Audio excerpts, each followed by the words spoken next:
that God is dead. Oak Tree, yo. What's good, y'all?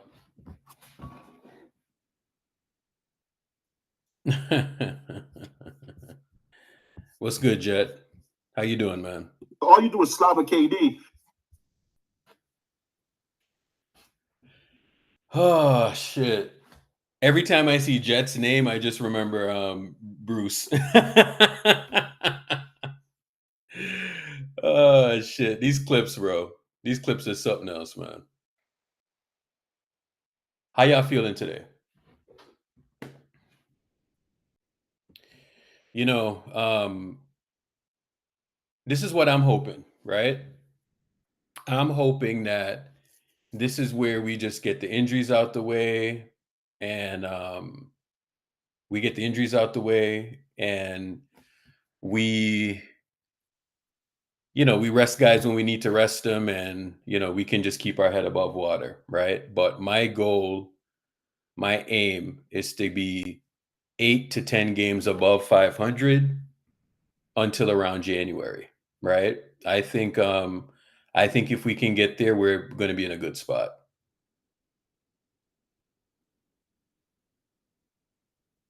Urkel knows something and has worked out how to share without sharing. Oh my goodness. Why are you accusing me of things? Why are you accusing me of things?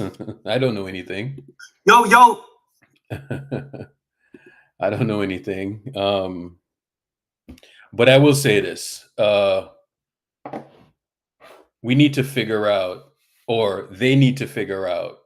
You see that shit last? I saw certain things on a timeline. This team needs to figure out because Jimmy Butler is actually good. And when Steph Curry isn't there, you can't be using Jimmy Butler that way. You know? Eric, this is look, bro. I want to harp on this, but we got to move on from Steve Kerr, man. Expound upon that, please. I beg. I mean, can you disagree at this point, man? I feel No. like we've I've seen been this. saying this for years, right? Like, I know why Steve is doing it, but it's not. It's an inefficient thing to do, right? And the Steve Kerr thing, it's literally protecting one guy. Okay? It's literally protecting one guy. One guy it's protecting, nobody else. And did anyone see how they were guarding Draymond yesterday? Okay. Let me show a little snippet of how they're guarding this guy. And it happens every year, by the way. It's a dynamic that exists every year, right? Draymond has the ball in the middle of the floor, right? So I guess they're playing a zone right here, or a semi-zone, right? Draymond has the ball, and look at the amount of room that Draymond has, right? Look at this room right here. So JK gets the ball right here, and JK has a guy closing out, and he makes the right play. He passes to the open man. Pods is wide open. Pods misses the shot. Okay? That happened again and again and again last night. And, Steve Kerr came out the other night and he said that we can't be doing the post ups and the ISOs and all of that stuff that was good in whenever, blah, blah, blah, blah, blah. Right? Whoa. Who do you think that was a shot at? Do you think that was a shot? JK, and then people want to say he's not being aggressive, and I think it's not fair, bro. Like, I think we just need to move on from Steve Kerr at this point. We brought JK back. Dude, I'm telling you, Steve Kerr is the problem. Let's just move on. I understand Steph may not like it, but sometimes, bro, as a GM, you got to do what's best for the team, man. You got So to I'm tell going to be dead Steph, ass honest with you, right? That's not a attack against like that right there is actually not an attack against JK. Do you know who it's an attack against? Who? Jimmy? Jimmy Butler. Yes. No. Then we definitely gotta move on, bro. Okay. Right. So that's who that's an attack against, because like, sure, you can talk about JK. JK is an easy target. All the young guys are going to be a target, right? But if you're saying we can't play through the post and we can't do this and we can't do that, where the fuck does Jimmy operate then? You think Jimmy Butler operates at the top of the key? No, he's down in the low block. Tell me that I'm wrong. I mean, I'm looking for y'all to tell me that I'm wrong, by the way. Yeah, so we gotta move on, man. We gotta move on from Steve. Oak Tree. Okay, so Oak Tree, if you think I'm wrong, and I'm not calling you OG Tree, you're Oak Tree from now on, right? So Oak Tree, if you think I'm wrong, I mean, just look at Jimmy Butler's body language. Does he look happy to you? Dead ass, bro. Like you just need to look at him. You know what I'm saying? You just need to look at him, bro. Like he's not really a happy camper. Just look at him. You know what I'm saying? Steph is not there last night, and we are running offense. We're running offense like Steph is out there. Why are we not playing through Jimmy Butler? Maybe we would have had. Why are we doing the Draymond thing when Steph is not there? Urkel, another person, said the same thing. Who else is saying that? Man, I've been saying that for the longest.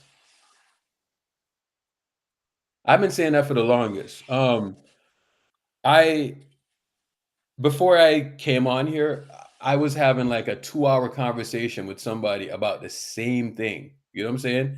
A 2-hour conversation about the same thing. And throughout the course of the conversation, I came to realize certain things while I But was why is he even dissing these guys? I don't, bro, that's what I'm saying. Did he not say I think that we in should that press just move conference the on. other day? We should just listen, guys, whether you think he's talking about Jimmy, whether you think he's talking about JK, it doesn't matter. Yeah. The point is, we need to move on from Steve Kerr. Can we at least agree on that? Or do we still have people that are on the Steve Kerr bandwagon? Is that still a thing this season? Or are we all coming to the light? Like the Team USA moved on from this guy. We got to start seeing the light, guys. Yeah. No, I am there with you, man. I'm there with you, but We're gonna be in a playing game. We're gonna be in a playing again, guys. at this rate, absolutely. If we keep Steve Kerr, we're gonna be in a playing. Yeah. At this rate. But this is kind of what I was saying, bro. I was like, this course of action, right? This course of action. When I heard him say that the other night, I just rolled my eyes. I was like, so you build a team in a certain way. You have us play in a certain way. You socialize the team to play in a certain way. And you say, this guy can't do this, that guy can't do that. And you socialize guys to doing a certain thing. And then when Steph is not there, that whole idea just blows up, And then we watch what happened. Right? So that game last night, I expected to lose that game, but there was a path to win that game, and we didn't lean into that path. Like when you watch them coming back or whatever, and there's a certain way that they were playing, Right. But yo, we just can't play that way, bro. We cannot be running split actions and we're doing misdirections, and all teams are just doing is they're just switching and they're just blowing up the action just by simply switching because they can. No one is slipping that screen, popping out for what's good, bro? You're in the blender. I'm in the blender. Let me drop. Let me see if I can come back out. Yo, Oak And Tree. Eric, it wouldn't have hurt. It probably wouldn't have hurt that bad if we would have won the other game that we could have won. Bro. And then not only that, we had earlier games like in the season that we could have won too, guys. We're gonna struggle with this thing, and we're gonna drop these little games, and at the end of the season, y'all gonna be wondering why we're a playing team. But you're not gonna remember that I've been coming over here since the beginning of the season. Look, we're in Yeah, the beginning of the season right now, and I'm telling y'all, little games like this is what's gonna cause us to be a playing team. I'm bro. telling you. I'm not sure if you have a chance to listen to the spaces because you're in Florida, and by the time we get to spaces, it's probably like 2 o'clock, 1 o'clock your time, right? But this is a shit that I've been saying on spaces, bro. I'm like, yo, like this thing right here where we're just tossing games and we're doing the most. We can't do that, bro. And the cool part about the Pacers game is that when we got that lead back, go look how much they were actually playing through Jimmy Butler. You know what I'm saying? Draymond needs to figure out. Draymond, everyone is sitting here adjusting to Draymond. Okay. Everyone is sitting here adjusting to Draymond. Draymond needs to figure out what he can do with himself. You know what I'm saying? He really does, bro. Draymond is the one that really needs to go and sacrifice and all of that. Stop being little finger behind the scenes and figure out how you can help the team, not what the team can do for you, but what you can do for the team. Because this thing where we're trying to run Draymond offense, like it's not going to work, bro. That shit is done. We should be playing through Jimmy Butler. We should be playing through Steph Curry. We should be playing through Jonathan fucking Kuminga. That's what we should be doing, right? We should not be playing through Draymond Green. In that Minnesota series, when Steph was out, you saw who they were playing through. They were playing through Kuminga, Jimmy Butler, and that was it, right? Draymond was just out there, doing his thing. Draymond is the one that needs to adjust, okay? And I'm not trying to hear no subliminals about no podcast, and you go on your podcast and you say this and you say that, right? But you need to figure out how you can help the team. You have made a pretty good fucking career, and the team has bent over backwards with you doing all types of nonsense over the years by helping you. Now you need to really sacrifice and figure out how you can make Kuminga comfortable, how you can make Jimmy Butler comfortable, right? When Jimmy Butler got here, you know, um, um, you know that Jimmy Butler should be doing he should be having the touches that Draymond has. Do you know why? Because he can do more with the ball. He can score. He can play make. All right. So you need to figure out how Kerr, Steph, Draymond, all of them have to figure out how they can move away from the Draymond thing and go to the Jonathan Kuminga thing and the Jimmy Butler thing. You know what I'm saying? And let me tell y'all this, okay? Let me be bluntly honest with y'all. If this thing doesn't work out and we're hovering around, say, 500, right? You think they're going to trade away Jonathan Kuminga?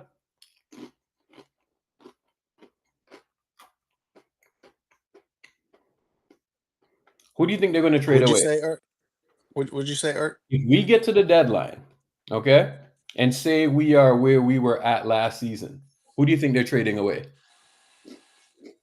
No, we're not trading Kaminga. Once we Okay. got him back on that deal, I don't think you remember.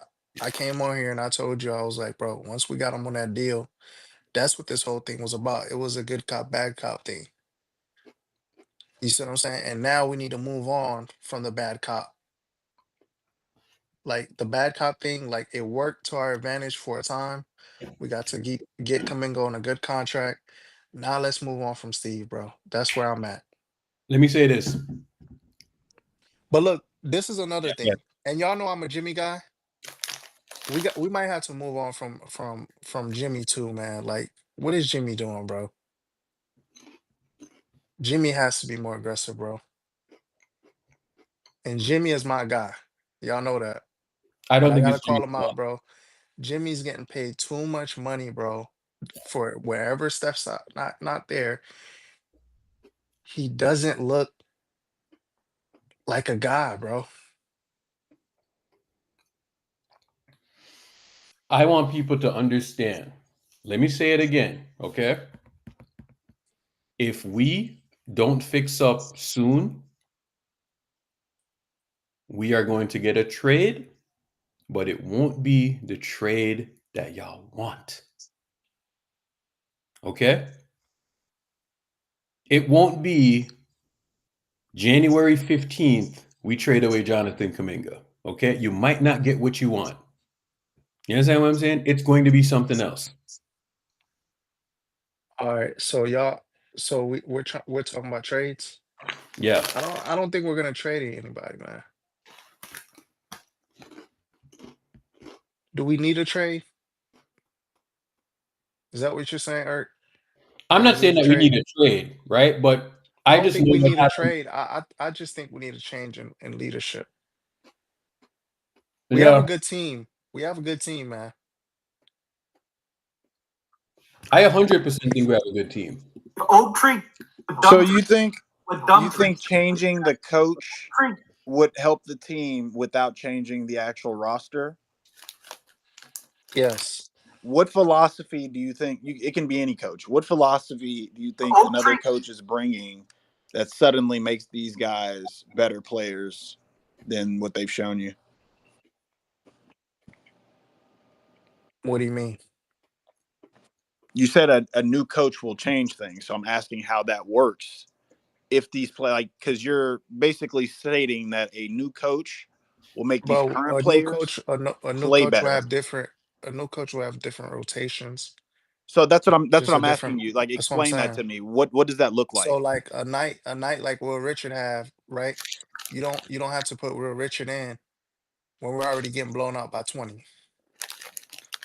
You see what I'm So saying? when we did put Real Richard in, like, how much did that make a difference? You're not. We were already getting blown out by 20. That's my But point. even though we were getting blown out, I'm asking, once he came in, how much of a He hit a difference? big three. Did he not? He hit a big three. Sure. But guess what? We had a lot of turnovers. I mean, man, come on, man. Paz didn't play great. Paz had a lot of little sloppy little turnovers. Keep going. It wasn't. Don't stop at pods, because it wasn't just pods. That's the thing. That's what the whole spaces was yesterday. It wasn't just pods. There was no one on our team who could defend. Not one. Not a single person. There wasn't a person who was creating any type of offense that Wow. was All right. So, sustainable. okay. Look, man, at this point, I feel like we've all seen Steve Kerr throughout the years. I'm not finna sit here and argue with you about it, bro. Like, I get your point, but I feel differently, man. I don't think this guy's a good coach at all. I think he's one of the worst coaches in the league. I'm fine. I'm fine with you feeling that way, but you haven't given me any solution to how the rotations could be better. Like you mentioned Will Richard, which is fine, but he's also a rookie. So the extent of which he's going to help you is going to reach its limit, because like I said, he's just a rookie. So he's going to have good games. He's also going to have bad games. He's had bad games this season, quote unquote bad games. Yeah, So but he I didn't just don't necessarily see. have a bad game. I feel like you didn't really put him in. Listen, and then another thing, like it's like this, right? Why do we have to play like Steph is on the floor when Steph is not on the floor? Like, why do we have to play that way, bro? We could play, and then why do you have to sneak this? Your players, when you know So you're if gonna need them when Steph's not there, you know you're gonna need them. You're gonna come out and say, "Oh yeah, we can't be posting up and whatever, whatever." What did he say, Eric? Come on, man. Like Yeah. we just sat here and talked about it, bro. I'm not gonna argue with you about it, bro. So Like if we play the same way the rest of the league plays, which is high ball screen, drive and kick, who is our center who can, be a threat on the roll?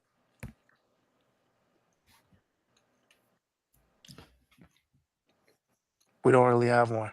I mean, Okay, so how do we unless you run want that to put offense? Trace a little bit. Trace played all right. But how do we run that offense if Trace is the main guy who's getting downhill? What defense is going to respect Trace's downhill Bro, you ability? got Quentin Post. You still got size. You got Quentin Post who could pick and pop. That's very important in this league right now. So come Right, on, man. right. I'm not disagreeing, We but don't need to have every Draymond. We don't need to have Draymond making decisions and all this type of stuff, bro. We don't need to do that, bro. Every alternative you're giving me We could has a get you could very get short Kaminga the ball, ceiling.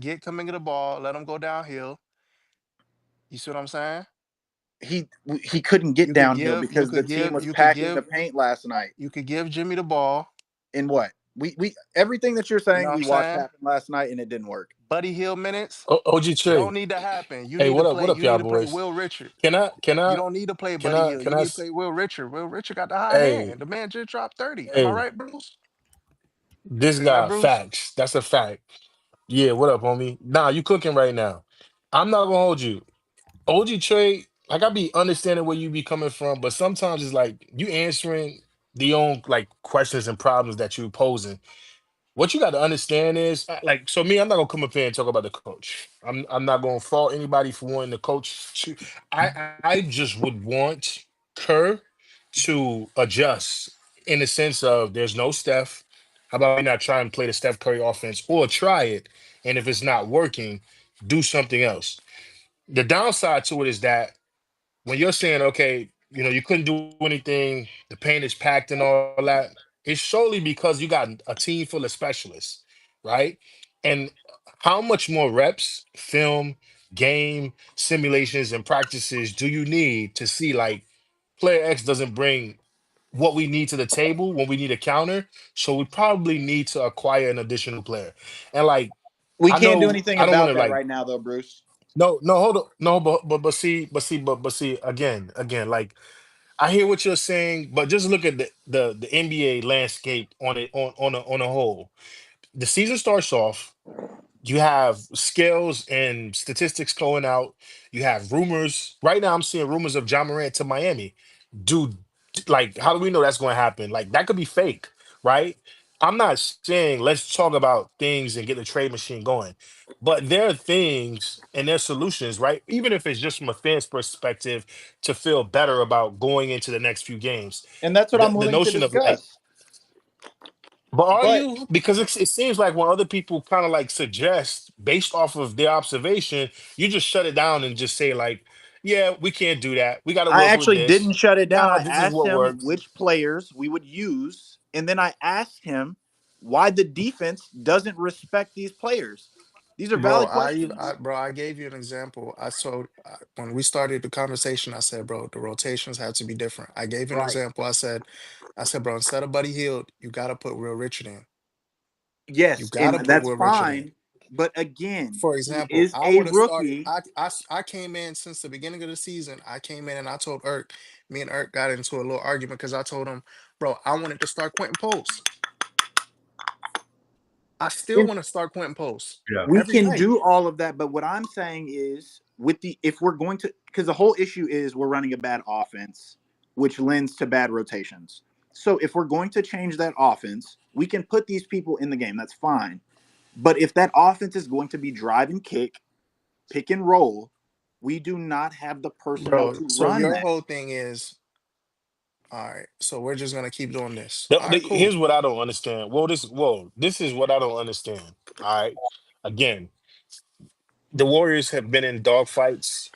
They've damn near changed the game from like a stylistic standpoint, particularly because of Steph Curry, right? And Klay Thompson, and the list goes on, right? And Draymond being that tweener, then turned into a small ball five power forward, right? No, So they've Bruce, this whole seen thing is when Steph's not there, we can adjust, bro.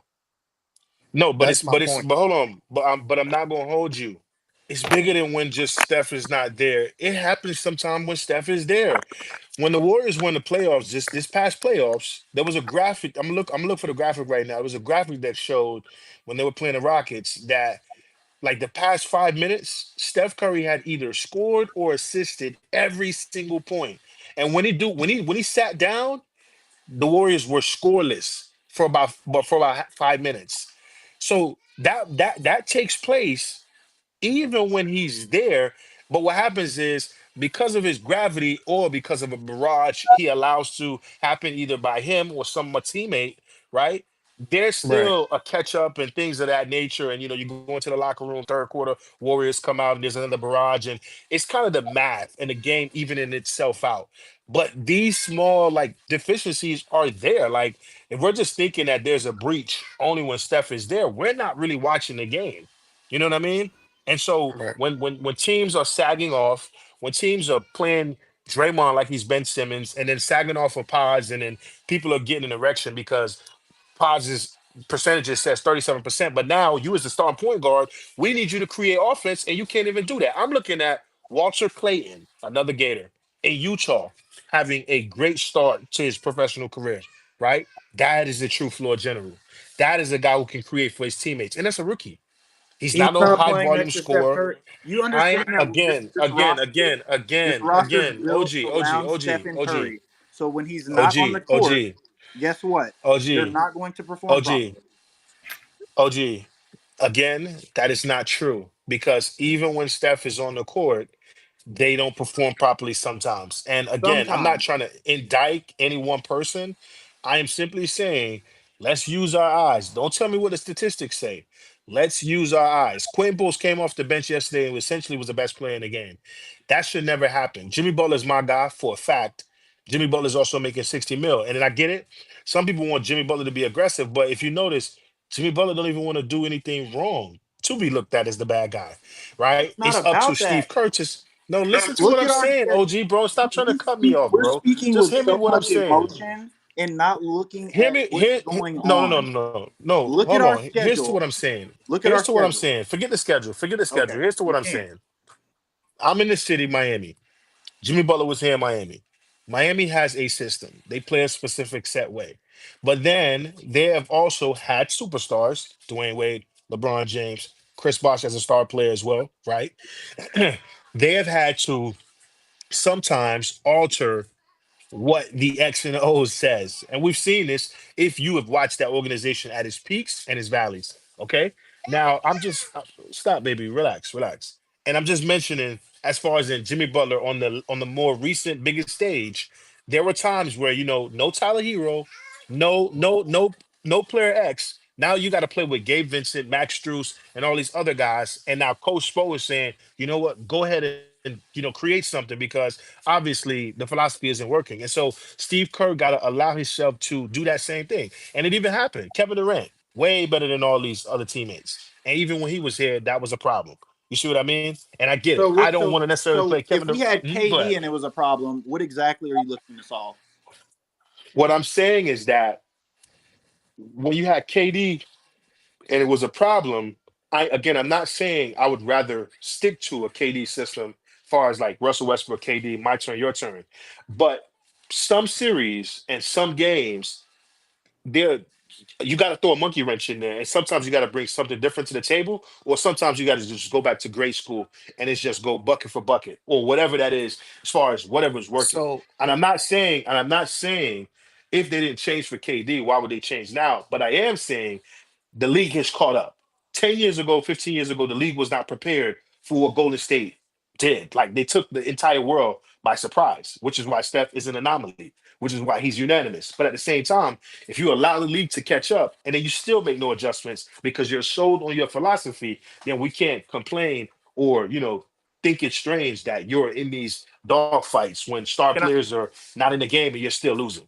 can I so ask you something? OG Trey, Go your ahead. whole thing is what Kaminga's the problem? Oh my gosh. I'm not singling out any player. The problem is we can't defend. That's the problem. The problem is also our schedule. We probably have the toughest schedule in the league as of right now today. Hold on, OG Trey. Go ahead. You say that we can't defend, right?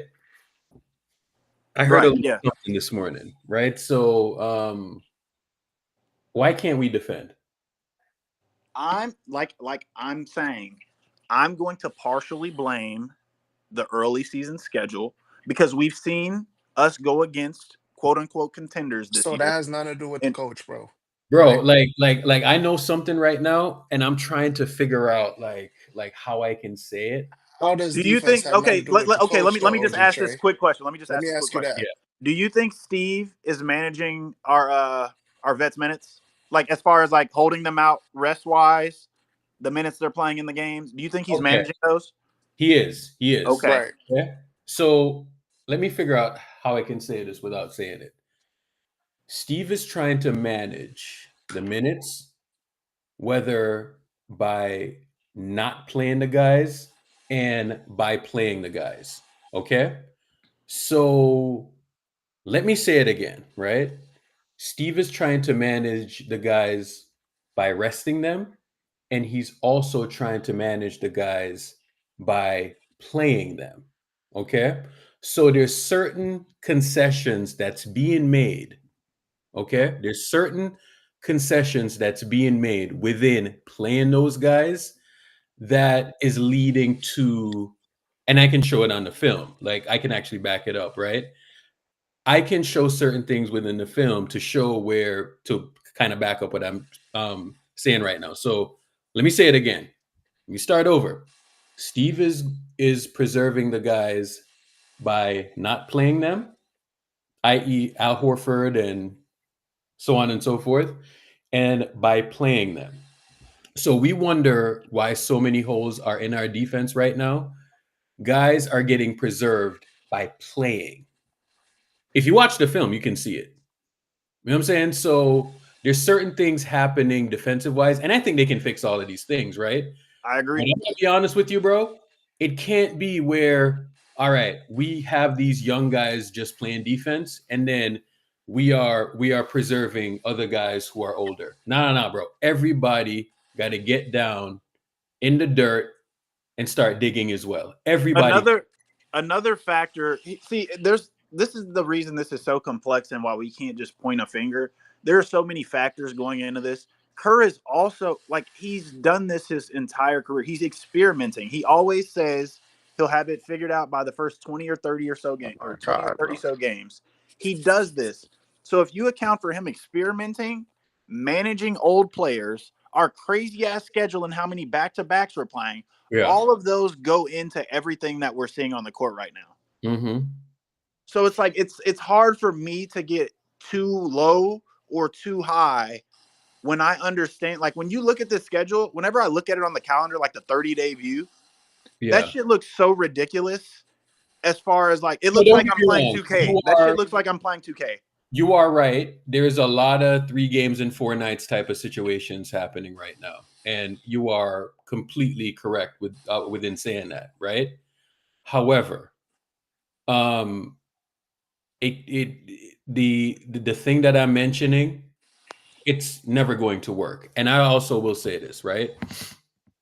I want y'all to look at not just the players, okay?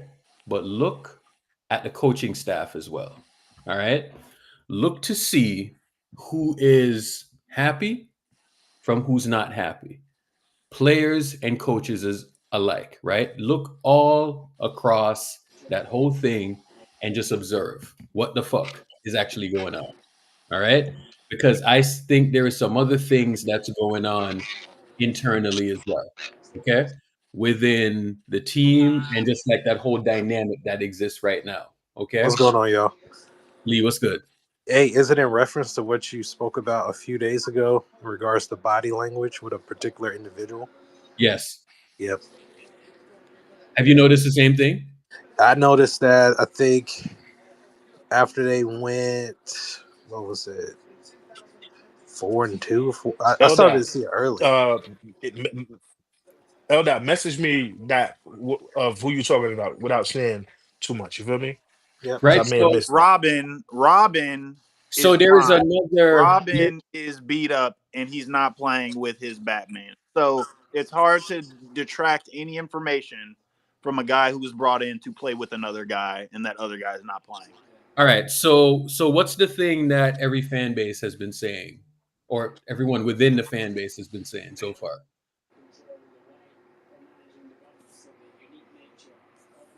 What have we been attacking? The defense. The defense? Okay. Who runs the defense? Oh, Draymond Green. Nah. Who's responsible? Jerry Stackhouse.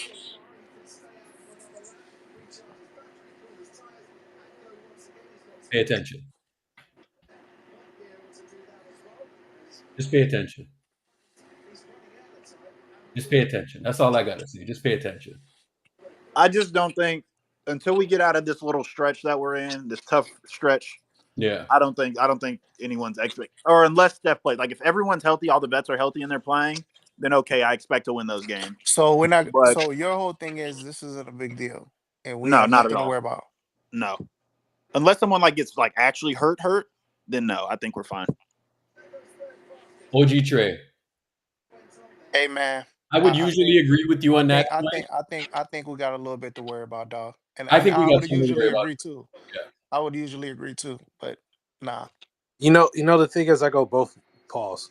I agree with both. Ah, I agree with both OG, and I agree with Urkel, and I agree with everybody else on the panel because last Yeah, year, good catch, my right? boy. That was gonna be wild. I know it was gonna be Crazy wild. clip. It Crazy was clip. gonna be insane. I did not need that to be clipped up.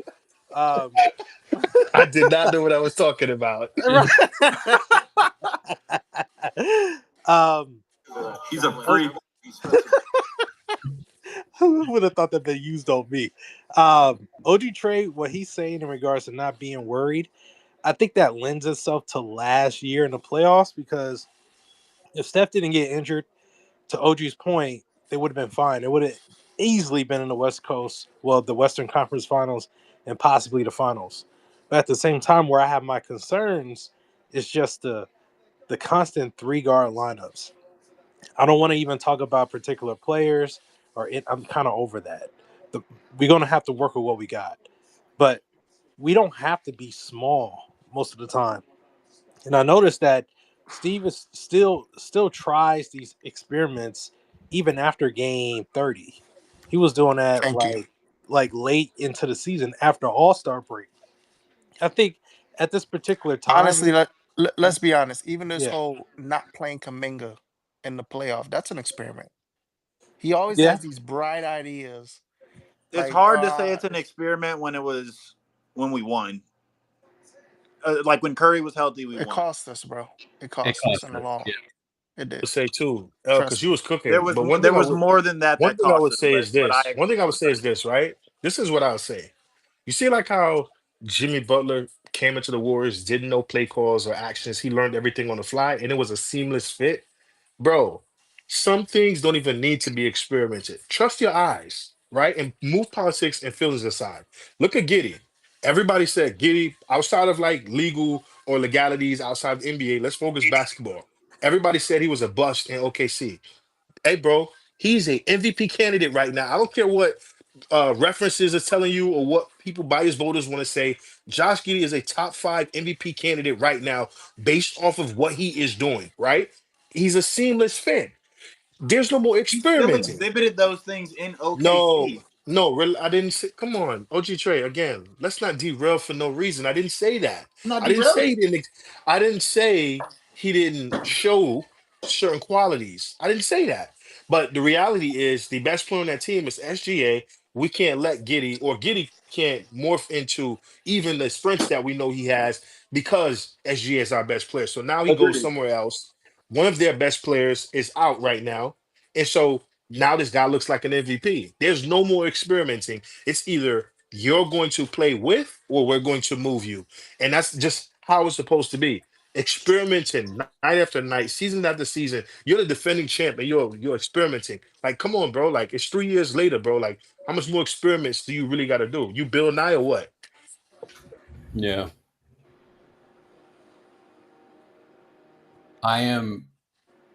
The defense is a problem right now. That's all I gotta say.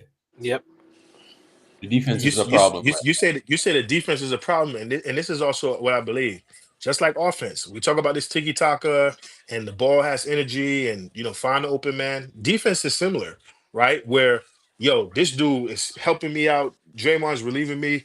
This player's relieving me. Now everybody's on a string. Then when it's like there's a breach, an obvious breach, it doesn't matter how great Draymond is. There's going to be moments where he look like he's getting cooked because it's a collective thing.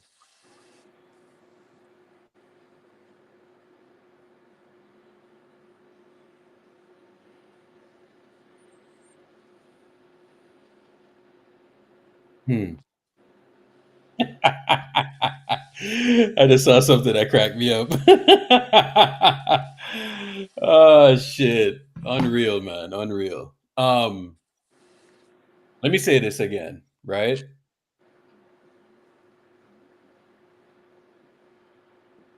We need to figure out a way that we can get to the deadline and be around, say, 8 games above, 8 to 10 games above. That should be our goal right now. We cannot And staying have. out of the playing spot. How many games Yeah. will we have played at that point? Oh shit, I'm not sure. I would have to look to give you an exact number. But we need to. But every year is different. What if this year, like this year, it look like it's gonna be tough because Spurs, you see what I'm saying? It's gonna be Yeah, tough, there's a man. couple of teams. You're So right, we brother. can't just say, oh, we won't be at certain games. Like we have to try to be a certain seating at least, you know? And the thing is, to your point, like typically, if you look at the standings, it's starting to shape up who's going to be at the top. Right. That in the past, that didn't take place until like what, maybe January or December, but it's happening right now. Like we Yeah. cannot afford to be losing these games. We should be winning. Can't. We already lost Yeah. 2 of those this year. You can't lose anymore. Yeah, it's an interesting situation that we're in right now. And I'm telling you, Lee, like last year I was having a conversation with someone about this earlier, right? Every year there is like a sample of say 2 or 3 games that literally define our season to start the year. Okay? Yep. The prior year, not this past season. This past season it was the Pelicans, the Spurs, and that Brooklyn game. Okay? Mm-hmm. That's literally the 3 games that and we got to be careful with these games, bro. We have to be careful. The prior year, it was those Minnesota games, right? Where we played Minnesota like back to like I think we played them like a home and away or something like that, right? Those games literally defined our season, right? And we have to be careful with these early games and actually approach them with some seriousness, because the way that we approach those 2 games, the way that Steve approached those 2 games, I still can't believe, bro, that we lost that Milwaukee game and then we turned around, had an 11-point lead, and then we didn't treat that shit with seriousness. You know what I'm saying? Mm-hmm. So I need for us to actually start to take these games seriously, because the heartbreaking thing about that game is that Jimmy Butler literally gave us an 11-point lead, right? And then I watched fucking Steph and Draymond come in and do fuck shit, bro. Like, Yep. like it was so disheartening. You know what I'm saying? And if I was Jimmy Butler, I would be fucking annoyed about that shit, bro. I really would be. Because That was the game I saw the body language the first time. 100%, Lee, like that right there is something going on, bro. I'm not going to explicitly say it because y'all know how I do, right? But you know, there's something in something. And if y'all are in here and you open up your eyes and you listen and you pay attention, you will know exactly what the fuck I'm talking about. Yep. But Hey, I'm the bro, type. it's not rocket science, bro. Listen, like Okay. I watched the game last night, and then this morning I watched the game again. I don't know, like I have league pass, like I've been watching the games Yeah. the whole season, bro. I don't know how it's not clear, like that this dude gotta go, man. Yeah. That's just where There, I'm at. there is a dynamic. I mean, there is a dynamic that's there. And y'all are kind of hitting the nail on the head, right? But there is a dynamic there that we kind of need to adjust and we kind of need to figure out. You know what I'm saying? There is a dynamic there because the thing that we've been doing, right? All right, the thing that we did at the end of last season, we need to figure out how we can repackage that and get it going, right? We haven't Because even played that lineup, Urkel. Okay. Well, 0 minutes, literally 0 minutes. so you think it's a Moses Moody versus a Jonathan Kuminga thing, right? Yes. See, oh man. What? Okay. See, y'all What? don't get personal with it. It's not a personal thing. It's all about just being a small forward. All right, man. It's about the position. Wait. Hold on. OG Trade, did you watch Moses Moody yesterday? Yes. And you came away from that game still thinking it's a Moses Moody versus a Jonathan Kuminga thing? So the difference between you and I is I don't look at one game and then make a conclusion. Oak tree. Dumb tree. Oak tree. Yeah, man. Anyways, I don't. Yeah, I've been watching. Irk, I've I been Yo, think. watching the can whole y'all hear me season, better? Or bro. I'm still And I'm telling Much you, better, much blender. better, much Steve Kerr. All right. Let me say this, guys. It's not even about like Moses Moody versus a JK thing, in my opinion. It's the styles of play, bro. Most of these guys are pick and roll. We don't have the motion guys. Pods is not a motion guy. What do you mean JK pick is and not a roll? mo. Pick and roll based on what? That run that you're talking about with that lineup, it was a pick and roll offense to end the season. Is that what you believe? Is that what you It saw? No. was. It Wait, was. it That's was. not what I believe. It's what I saw. We were running. Maybe Jimmy was catching the ball on the elbow, getting a screen, and running a variation of a pick and roll. But we weren't running a pick and roll offense. We were still utilizing Steph's gravity. He was still running off ball. We were still running off ball motion actions. We Steph is threw a his own routine entity. because we This had Jimmy. game. This is where you're misunderstanding. Steph is his own entity. This is not about Steph Curry. But we're talking about that lineup, right? It's not a. It's that. Like I said, he's excluded from this because he can But run he's in whatever. that lineup. You can't exclude him. The lineup actually works mainly because of Steph. So how are we going to exclude the reason it works? I'm excluding it because he can do multiple offenses. His game is not predicated on that motion offense. Is why I'm excluding him. You do But realize that, right? our team is predicated on the motion offense, though. And that's why I have to disagree with you. That's why I asked you, what are you basing us being a pick and roll, our players being pick and roll players on? Because most of these players have only been on this team. So how are they pick and roll players?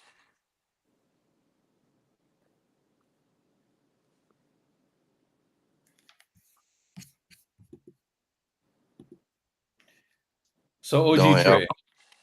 OG Trey, you suggest we just keep the thing the way and just keep this Just doing keep the same chugging thing. along. Just keep chugging along. No, as I mentioned before, we have not run the lineup that was proven to work last season, and I think there is a reason for it. In the past week, actually, I've been hinting that, hey, I'm starting to see regression to the mean from JK. I'm not saying he's playing bad, but I'm saying that the defensive aspect that Yeah, matters is starting to regress to the mean, whereas Moody I don't know about is this, bro. better in that spot. That's So all I'm saying. who do you think is better for the defense, right? Moody. Like, all right, hold on. So there's three guys that are vying for that spot. It's Yeah, but Pod, listen, OG Trey, you just said it's that you watched JK, the and whole it's season. Moody. How could you have watched the whole season and you said that, bro? How? So why not? Hold on.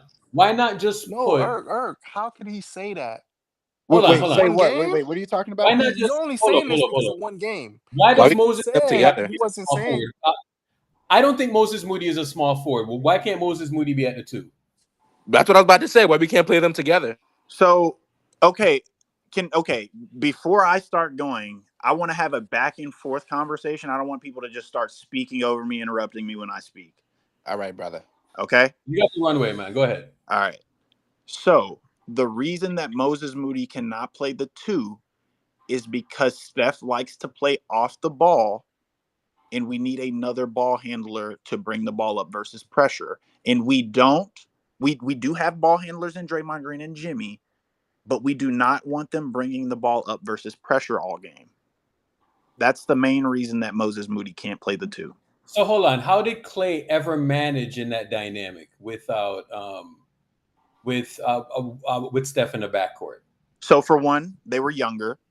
That's really the main reason, because we're trying to preserve Steph as much as possible at this point in his career.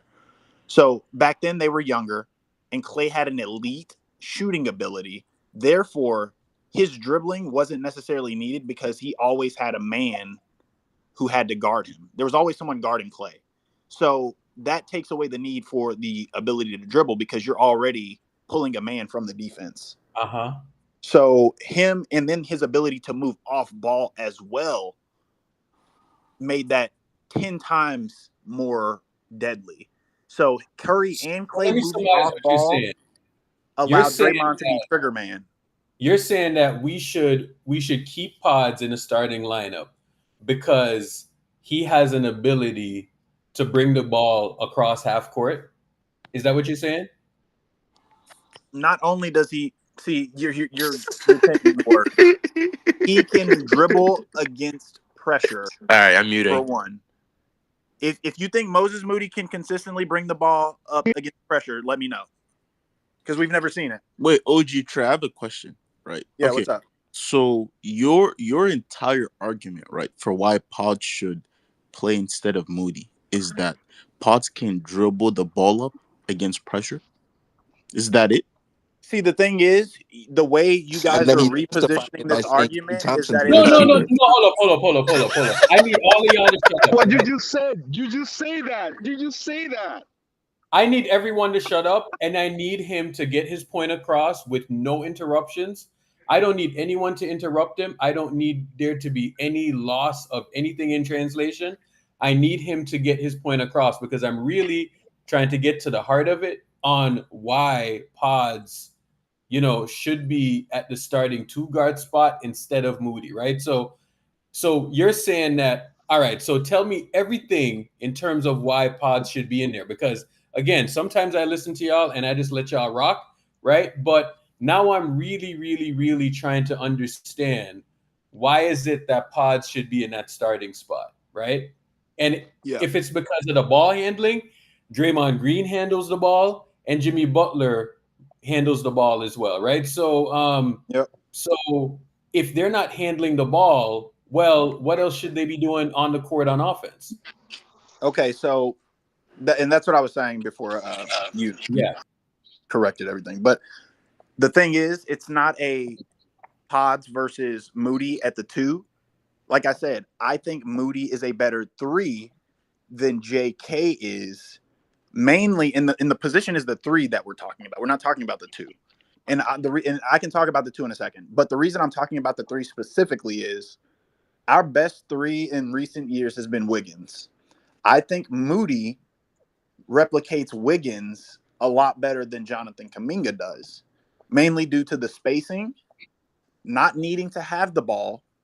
Like he can still function in the offense without actually touching the ball sometimes.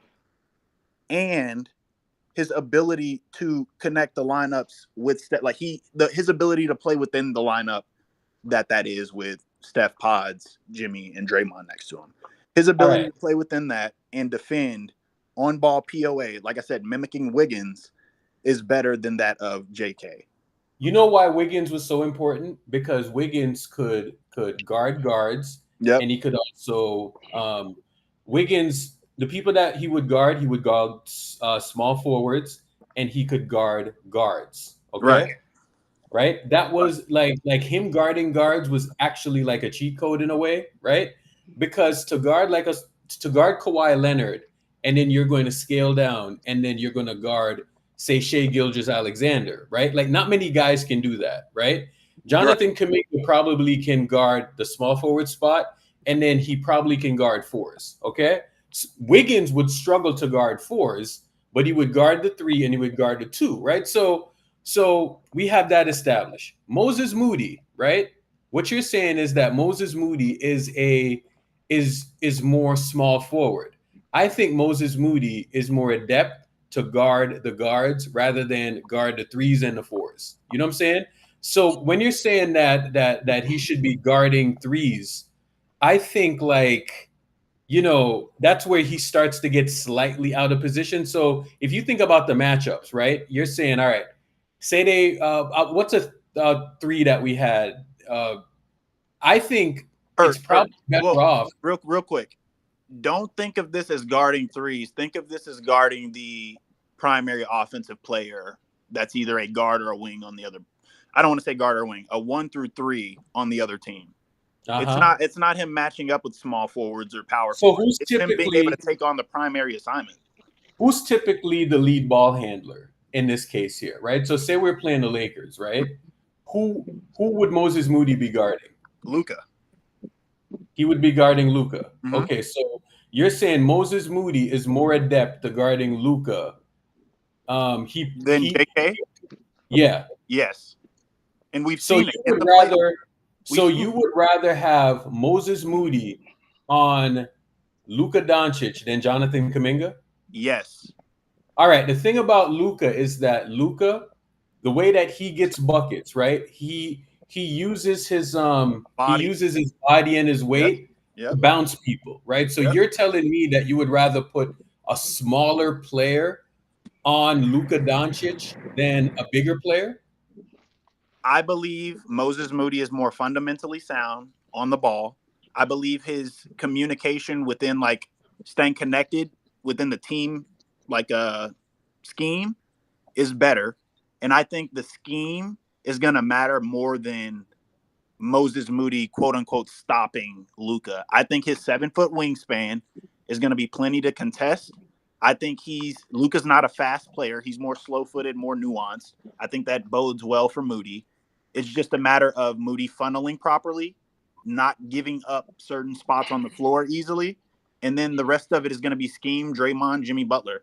But I think he's more capable of doing that than Jonathan is. Eric, I got a question because OG Trey just cooked himself, right? You just said it's going to be a matter of Moody being more fundamentally sound, right? Having a 7-foot wingspan, which JK has a 7-foot wingspan as well, right? Is he more fundamentally sound? And then hold on. And then you said it's going to be a matter of funneling in the right manner. What do you think JK was doing when we played the Lakers on opening night?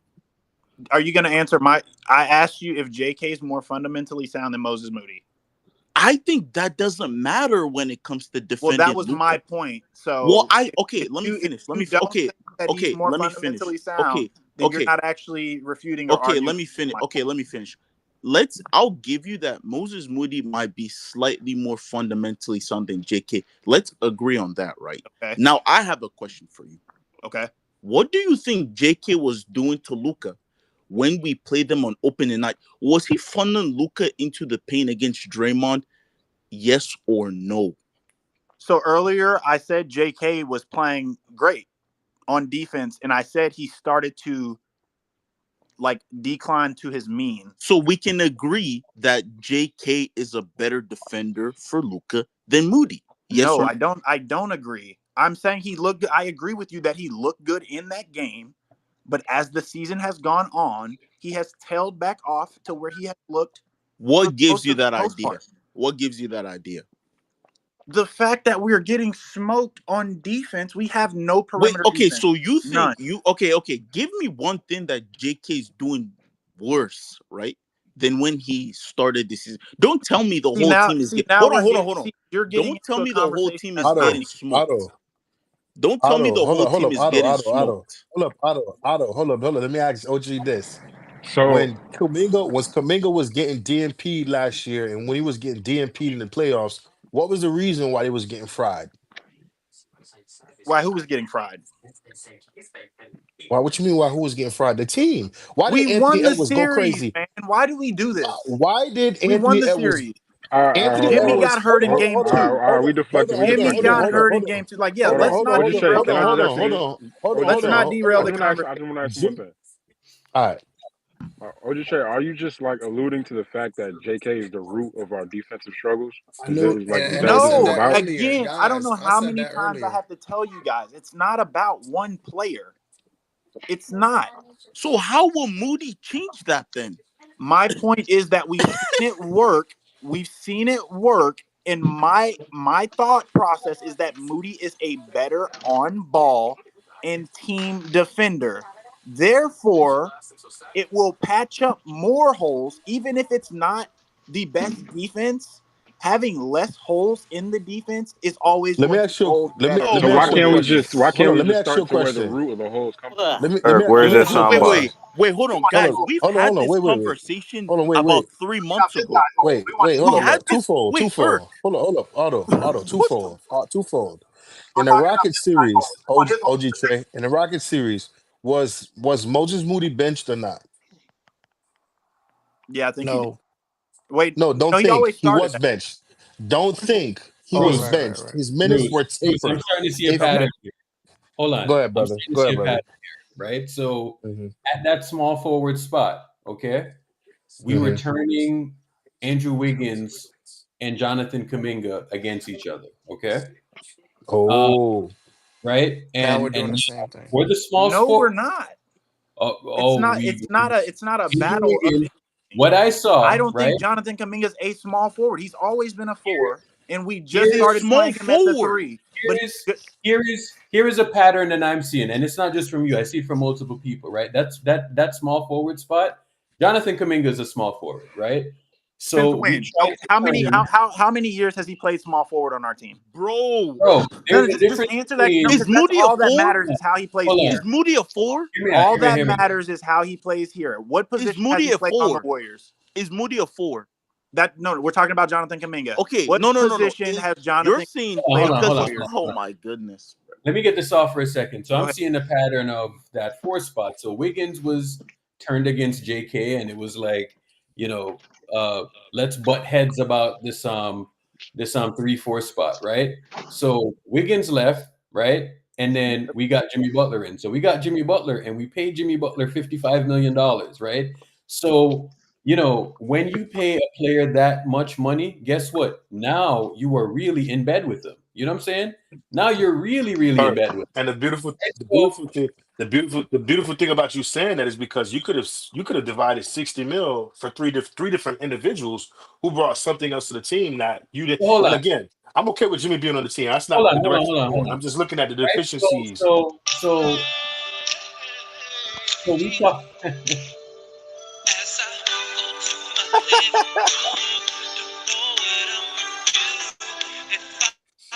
Wait, Anyway, we gotta right? go back to the original conversation, which was how Pods is in any way, shape, or form a better 2 guard than Moses Moody currently. I He's explained not. that. He's not, bro. Right? Like, So my thing is like, Pods can never be a from, better 2 guard than Moses from Moody, what I bro. know about Bro, Moses and Moody, listen, guys, even Will Richards right now Do is y'all looking You like think he's cannot about playing be. better. why don't y'all Will think from the Richards Warriors' right now will play perspective? better than No, no, no, Pods. no, no. It's The like y'all Warriors' are thinking as if perspective. y'all are building No, your no, own no. teams and not the Warriors. Again, OG Trey, with all due respect, some things may have changed. I get it in this particular century, but the beginning of like the foundation is still the same. A Right? shooting guard is a shooting guard. It's no two ways around it. Traditionally, those guys could dribble, Traditional. pass, shoot, defend. So even now, in today's era, the shooting guards are the guys who defended an elite hold on, level. Bruce. Oh, all right, go Let ahead, me bro. get the point off, right? Go get that point Um, off, G. we need to get away from, right? And if you think Kaminga is imperfect and all of that stuff, that's For fine, low right? IQ. But I'm not saying that Kaminga has to be the solution. But let me put out something about this. Every time over the last couple of years, we talk about 3-guard lineups, right? 3-guard lineups is a taboo, is a taboo term across Warriors Twitter, and it's a taboo topic even across Lakers Twitter. When you say 3-guard lineup, 3-guard lineup fucks us, bro. Right? Now we have to find a way to get away from the 3-guard lineup. So if you want my opinion, I don't think Moses Moody is a 3. I think Moses Moody is a 2. And when you have Steph Pods and Moses Moody out there, guess what? That's a 3-guard lineup, right? So we need to figure out a way. If you don't think Jonathan Kuminga is the answer, that's fine. But it should be Steph Curry, Moses Moody, and whoever you think that 3 is. Because guess what? Jimmy Butler is going to be at the 4. Jimmy Butler is not a 3. Jimmy Butler is a 4. Jimmy Butler is a 4 like Bron, like Kawhi Leonard, like all those other old guys who don't have the foot speed to guard at the 3 anymore. Why haven't we run that lineup then this year? Why do you think? Which lineup? The lineup Because that Moody, gave us the because most Moody success was last season. injured. Because Moody was injured, and that lineup that Steve Kerr found is working. It's literally one of the 5 best lineups currently in the league. What are you talking about? Well, let me put you the stat on the chat. Like I'm literally just like posting it, just like check.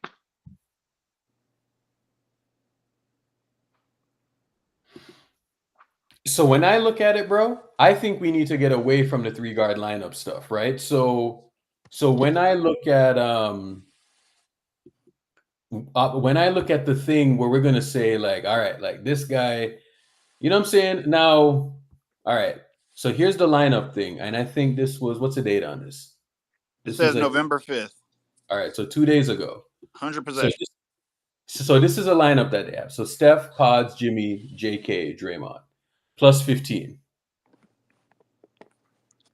So whenever I say that that's been tapering off, what are we? Why are we ignoring that fact? How has it been tapering off? Eric, I will say this. I don't think Pods should be starting. I'll be the first one to say it right now. Even if He's we not a starter, bro. start Pods, you have to put another ball handler in there. Period. No, Yo, I that's cap. don't Cap. That's cap. even think the issue is Potts. In my opinion, Potts is not playing in his natural position. Yo, Potts is Pedrin. not a shooting guard. Yes. Yeah, like y'all can get away with. I think Potts is a point guard. Hold on. Why do y'all keep trying to change these players' positions when they play the same position their entire career on these teams? We can Their get away. position has not changed. Hold on. We can get away with the ball handling thing if you're telling me that Jimmy Butler or Andrew Wiggins or JK is not a ball handler, right? But you see when you have Steph Curry, Draymond Green, and Jimmy Butler in the lineup, and then you're saying that you need another ball handler out there, like that's where once Jimmy y'all Butler complain about Draymond and y'all want to use him as a ball handler, but when he's throwing the ball all over the place, y'all are upset with Draymond.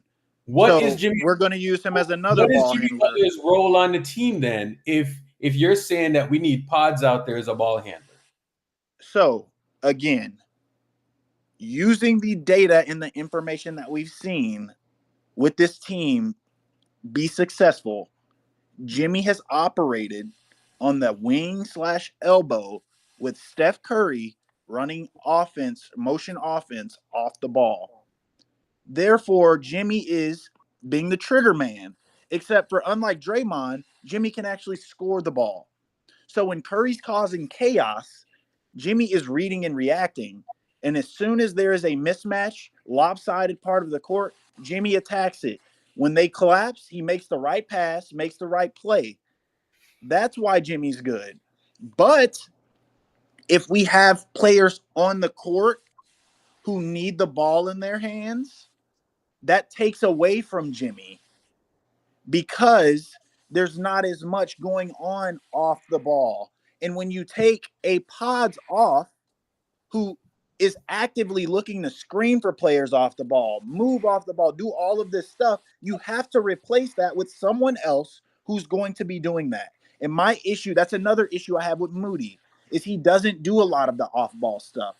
He's kind of stagnant. He stands still a lot. Therefore, when you put a player So I'm not gonna hold y'all boys. Wait one second. Well, let me finish. I'll let you let. When you put a player like Pods next to Moody, Pods is going to go screen for Moody. He's going to go call out for Moody to cut, set a screen so Curry can come around so Pods can set a screen for him. He's doing all of that stuff off the ball to help his teammates. So if we're going, and I'm fine with replacing Pods, that's fine, but you have to get another player who's active like that off the ball. So let me just say this. If this is what the great Golden State Villains dynasty have come to, of we're got to depend on a nigga who look like Jack Harlow who's going to set an extra screen. If that's what's going to help you, you said that he's setting a screen and then Moody or blah, blah, blah, blah, a whole bunch of nonsense, right? Why do you think this offense is so predictable? But This nigga just no, let me Bruce, just speak. why Let me not just speak. Hold on, focus hold on. on Let me the speak. Let me Padres speak. Let me defense? speak real Because quick. that's what we're Let me talking speak. about. Forget Paz's defense because Steph done got fried already, and I'm gonna point it out, and that's my goal. I done seen Draymond get fried, posterized. I done seen Jimmy get cooked. I done seen Moody get cooked. I done seen Kaminga get cooked. And what people don't understand is when you play this game long enough, it don't matter who you is, you are going to get cooked. It's inevitable, right? Like not everybody's going to turn into Cyborg, Kawhi Leonard, and just get 6 steals in a game. That's not normal, right? Having said that, if your offense is predicated on Jack Harlow being in the starting lineup and setting an extra screen, don't you think that's suspicious? Do you Bruce, think the But what Bruce. defense if that's don't one of know? our best Do you offenses, though, think? Bruce? Do you think? What if Do that's you one of our best do you offenses? think? Do you think the offense? Let me just speak, man. Let me speak. Is it Why do this? you think? Why do you think the Philadelphia 76ers, as great as Joel Embiid was, even with the injuries before any major layoffs, when they got to the playoffs, teams knew Ben Simmons, he is not going to look to score.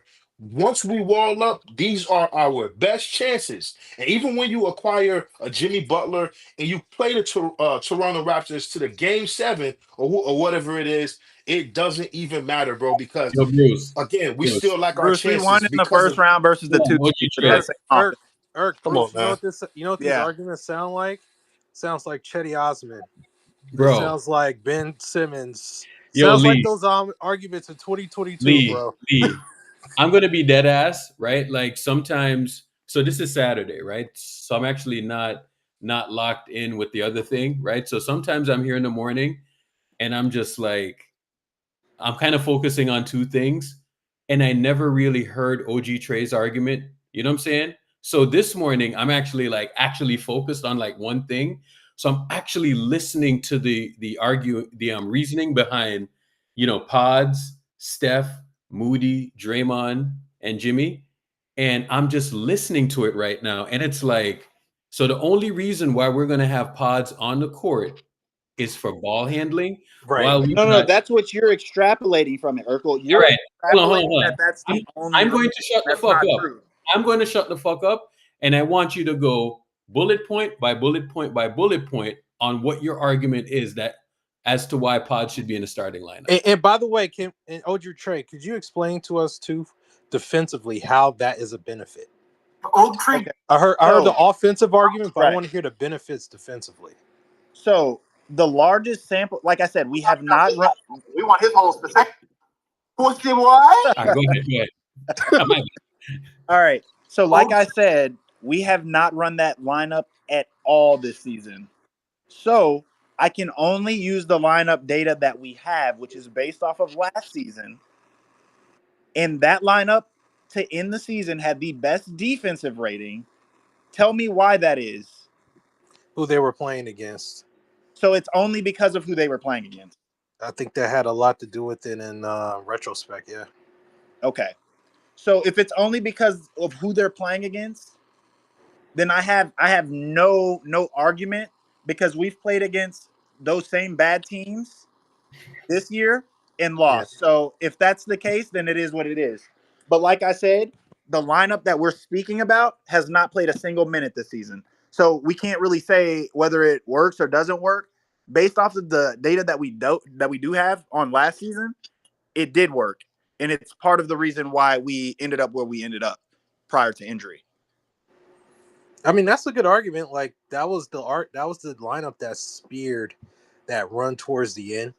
But could you tell me, just based upon just not saying it's the lineup, because I agree with you there, but from a basketball perspective, strategy-wise, how does that lineup hold or sustain itself over the course of the season defensively? So I wouldn't. Again, it's a starting lineup, so they're not playing the entire game together. It's really just how they're starting.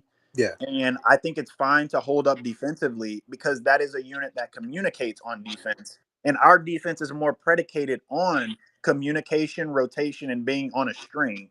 It's not really predicated on our perimeter defender choking off the neck of their offense or, just completely shutting down their best player. We've never played that way. It's really about being connected, not giving up straight line drives, and allowing your help to help. That's really what our defense is predicated on. This guy's his whole specific. Just So keep it a that's buck. how it's sustainable, is being connected. It's not like we need to I'm clamp gonna just down. keep It's it a really buck. about execution and connectivity on defense. I'm gonna just keep it a buck. The biggest issue for the past couple of years was the 2 spot, right? And every now and then it would be the 5 spot, right? And I'm talking about since Klay Thompson went down from injuries, and Jordan Poole was one of the worst players in the NBA, had to go to the G League, developed into the G League, came back as one of the better players in the NBA. Andrew Wiggins was an all-star. And even at that point, if you want to even use, okay, well, Jordan Poole was another ball handler and blah, blah, blah, blah. He didn't play defense, and Paz is a better defender. We had a good back line that year, Bruce. Back line is more important than front line on defense. Brother, I'm gonna just let you know this. I don't know what line is more important, because again, I've seen teams No get it ball. done. Pardon me? You know ball. You know the back line's more important.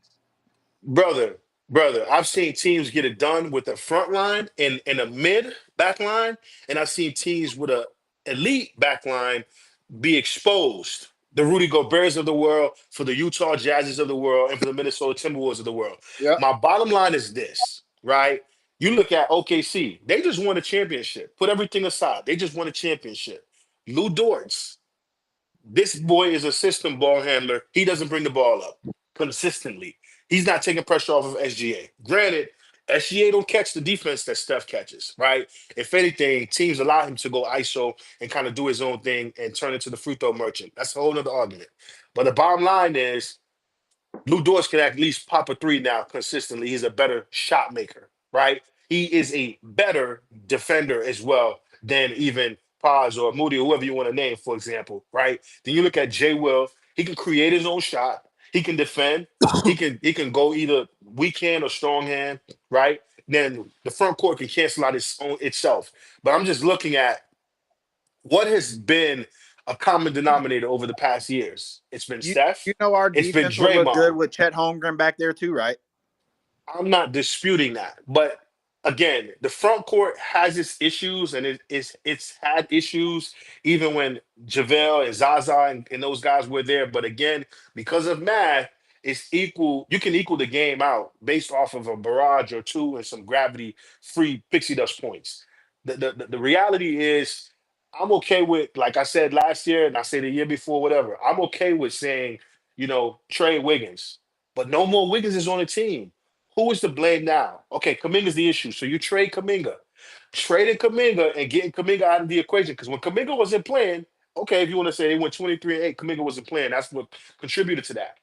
Where was that same production once Steph went out, right? Because I would think I would think if you could go 23-8 But that as a was collective, again, I would think, just like Steph Curry falling over a wet spot or Steph Curry getting hurt in the playoffs and Sean Livingston holds the fort down until he comes back game 4 against the Portland Trailblazers and drop 40 in overtime or whatever the case is. Again, we've seen dynamics where the team was able to win a game. in what You year? understand?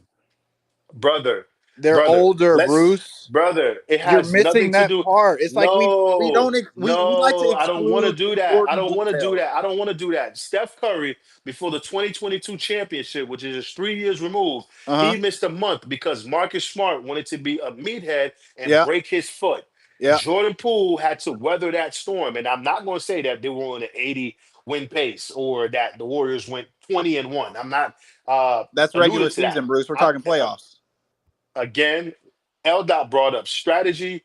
You could hyper focus on playoffs and hyper focus on sample size. I'm just talking about get back to common sense and using your eyes as it relates to basketball. If you are going to tell me this team has the better chance of winning a title because of player X being Jack Harlow into the lineup because he can set screens and pass the ball, I'm telling you, these niggas is cooked. That's Us my winning opinion. a championship will never be based on our role players.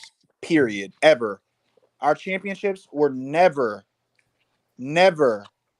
based on our role players. It was always on Steph Curry, Klay Thompson, Draymond Green, every single time. So trying to single out our role players is ridiculous. And the way we fix up, you always like to gloss over, like, if we do trade Jonathan, we're just getting back some. We're going to trade him for a piece that fits the team, whether that's at the 2, whether that's at the 3 or the 5. It's going to And be what's a so funny? piece What's so funny? that benefits the A team. lot of y'all, a lot of y'all say JK is cheeks, right? If he's cheeks, what you think you getting back for him? That's beside the point. It doesn't matter what we think. We're fans. It doesn't I'm matter gonna what just say this. This is what I'm gonna say. I seen DeAnthony Melton tear his ACL in a basketball game and still play great defense, right? At the 2 spot, Sure. next to Steph Curry.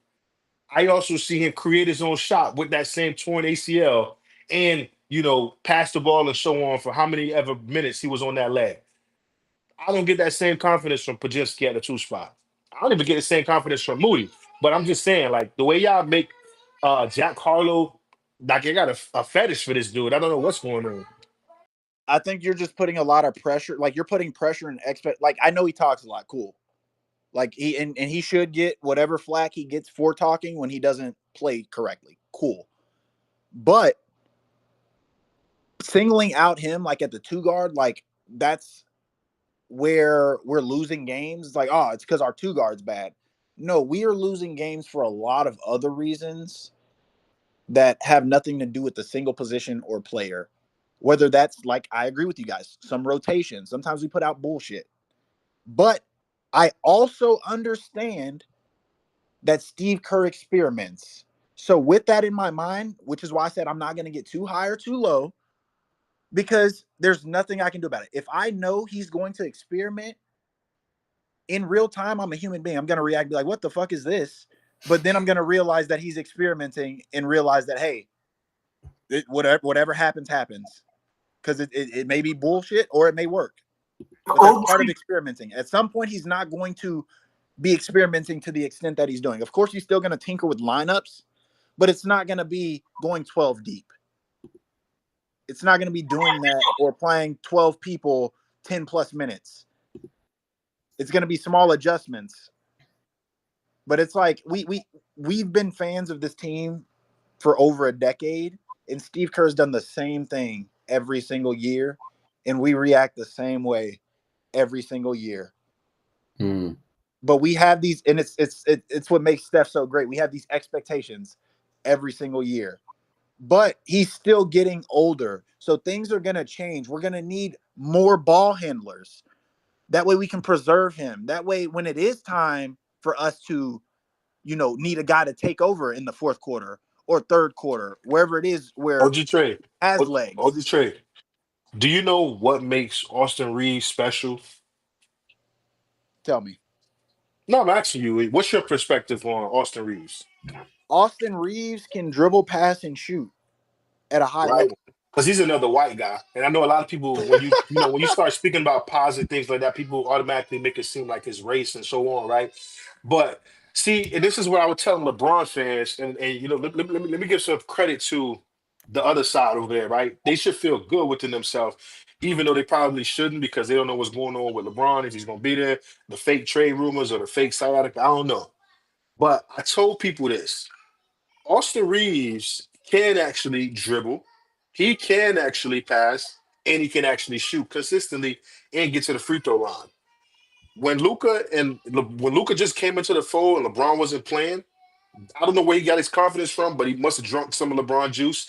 He started doing 40 points and 15 assists, right? He started doing 40 points and 15 assists. The reason why he looks so lethal, even without LeBron, because he's already gained that confidence, right? And again, when you continue to keep replicating a certain performance over and over and again, to me, that means you're capable of doing it. Now, of course, when the superstars are there, you got to taper it down. You might not be able to do it on a night by night basis, but that's something you now bring to the table. I'm just saying, y'all make Paz seem like him. You telling me because, okay, I salute you, Paz. You lead the NBA in charges your rookie year. You know when to anticipate and take a charge. But when the organization is saying, you are untouchable, I'm holding you in high regard because the organization held you in high regard. You see what I mean? So I'm just Bruce, looking at it from that perspective. Like people are making it seem like he's doing Austin Reeves MVP numbers right now. the You see what I biggest mean? issue, Bruce, is you want it one way, but it's the other way. Like you want him to play the way you want him to play. No, that's not true because I've But never it even is. said, I have never even said, this is what I've said from the beginning. I Thank said, I you. think Pods, I said from the beginning, I think Pods, because he's a lefty and plays in there's some nuances. I said his ceiling is probably Ginobili. That's me on record 2 years ago, right? Not saying he's going to do everything Ginobili did. And remember, Ginobili was a pro before he came to the NBA, right? I'm just saying from a left-hand standpoint, excuse me, the Euros, the floaters and things of that nature, their little toughness and things like that, right? But again, I am not saying what I want him to do. I'm just looking at the tradition and the history of the game. The shooting guard. If you couldn't dribble, pass, shoot, defend like Michael Jordan, T Mac, Kobe, Penny, or the list goes on and on and on, you got to at least do something elite, whether it's score, Reggie Miller, or whether it's dunk, Jalen Green, something. It got to be He something. can What is dribble it that past you and do shoot, elite? though. That's the thing. He You just can't. don't like the But way it looks. That's what I'm hold on, saying. hold on. Wait, baby, wait. Give me a second. Give me a second. What I'm trying to say to you is everybody can shoot when they're open. So see, you're qualifying shooting as just, oh, I'm in the corner. You pack because if that's the case, PJ Tucker is a knockdown shooter, right? Leading the league at one point of his career from the corner, from 3 point. If that's the case, like I say, PJ Tucker was a shooter. Everybody leaves PJ Tucker open because he can't put the ball on the floor and do anything else. That is his game. That is his peak, right? But I'm not going to just look at, okay, he's averaging 35 or 40%. Oh, yeah, he's a shooter. Nah, because you're doing yourself a disservice. So, again, the shooting guard position, if you can't, and I'm not talking about just dribble and set up Steve Kerr's horns and his different actions that he's calling. I'm Again, he talking about, averages like 12 points, 5 rebounds, and like 3 assists. So what so is that not dribble, passing, and shooting? I don't know. We look at the game different, dog. That's what I said. You just thank God I don't was like the way born. it looks. He's Yeah, doing the thank stuff that you're saying. You just don't like thank the way it God. looks. I'm so thankful the guy was born in New York City, and I've seen the greatest of greatest. Because if this is what you say He's not is Pods great, isn't a great. He's not a great of great. He's never going to be that. So yeah. why are you saying that? Pods is a All role right, hold on, player. baby. I got you. Come That's on. what I'm trying to tell you. He's a role player. Yeah, but Jordan Poole's a role player too, doing 20 points a game, 50, 40, Jordan 90 Poole his first stinks. NBA playoffs. Jordan Poole Yeah, stinks. He was yeah, I good know. that year, but he stinks. Yeah, I know. I watch him. Jordan I Poole watch is better than watch Pods. Pelicans games. He stinks. Jordan Poole is better than Pods. He was better than Pods on the Warriors. I agree with you. But Jordan Poole, the player right now that I'm watching on television, stinks. Yeah, and that's fine. And guess what? You're comparing a guy who was playing for the the player worst I see organization. today. I'm not going to do that. I'm not going to do that. I see I'm not today. going to do that. I'm simply talking They about stink. Jordan Poole and the Warriors. I'm about Jordan Poole in the Warriors uniform, in a Warriors uniform. Simple. Hey, you want to know? You want to know who was good? Clay was good in 2015, but Clay in 2023 was shit. See, Yeah, you and see that's how how I the feel about past doesn't Pods. matter because today That's how I that feel about player's Pods. not good, so it doesn't matter. Today Clay's not good. Today Poole's not good. What I feel here's the thing, right? This is my bottom line, right? Again, you can focus on New Orleans Pelicans, you can focus on Wizards. I'm not doing that. I'm focusing on player X being Steph Curry's teammate, playing next to him. We've seen player X, Jordan Poole, start when Clay was out and came back in January. Start when Steph Curry went down with an injury. Start his first NBA playoff series, and we saw the production he did. Now you could say We the also team was saw better. him be Hold the on. complete Let me just opposite speak. of that. Let me just Bruce. speak. But We yeah, saw both. but here's the thing. But here's the but here's the thing. Let's not forget context. He got punched the entire. No, I mean like it's no two ways around it. It's a fact. He got punched. The video went viral. I went to go watch the Heat game versus What the does Warriors. that have to do with him sucking today? Again, I'm not talking about today. Again, I am not talking about today. For years, we've done this exercise for years where He we've sucked showed after he you. got punched too.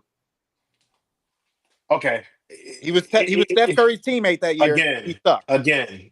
It just seems like I don't know. It seems like maybe you feel like maybe I took a personal jab at you or something.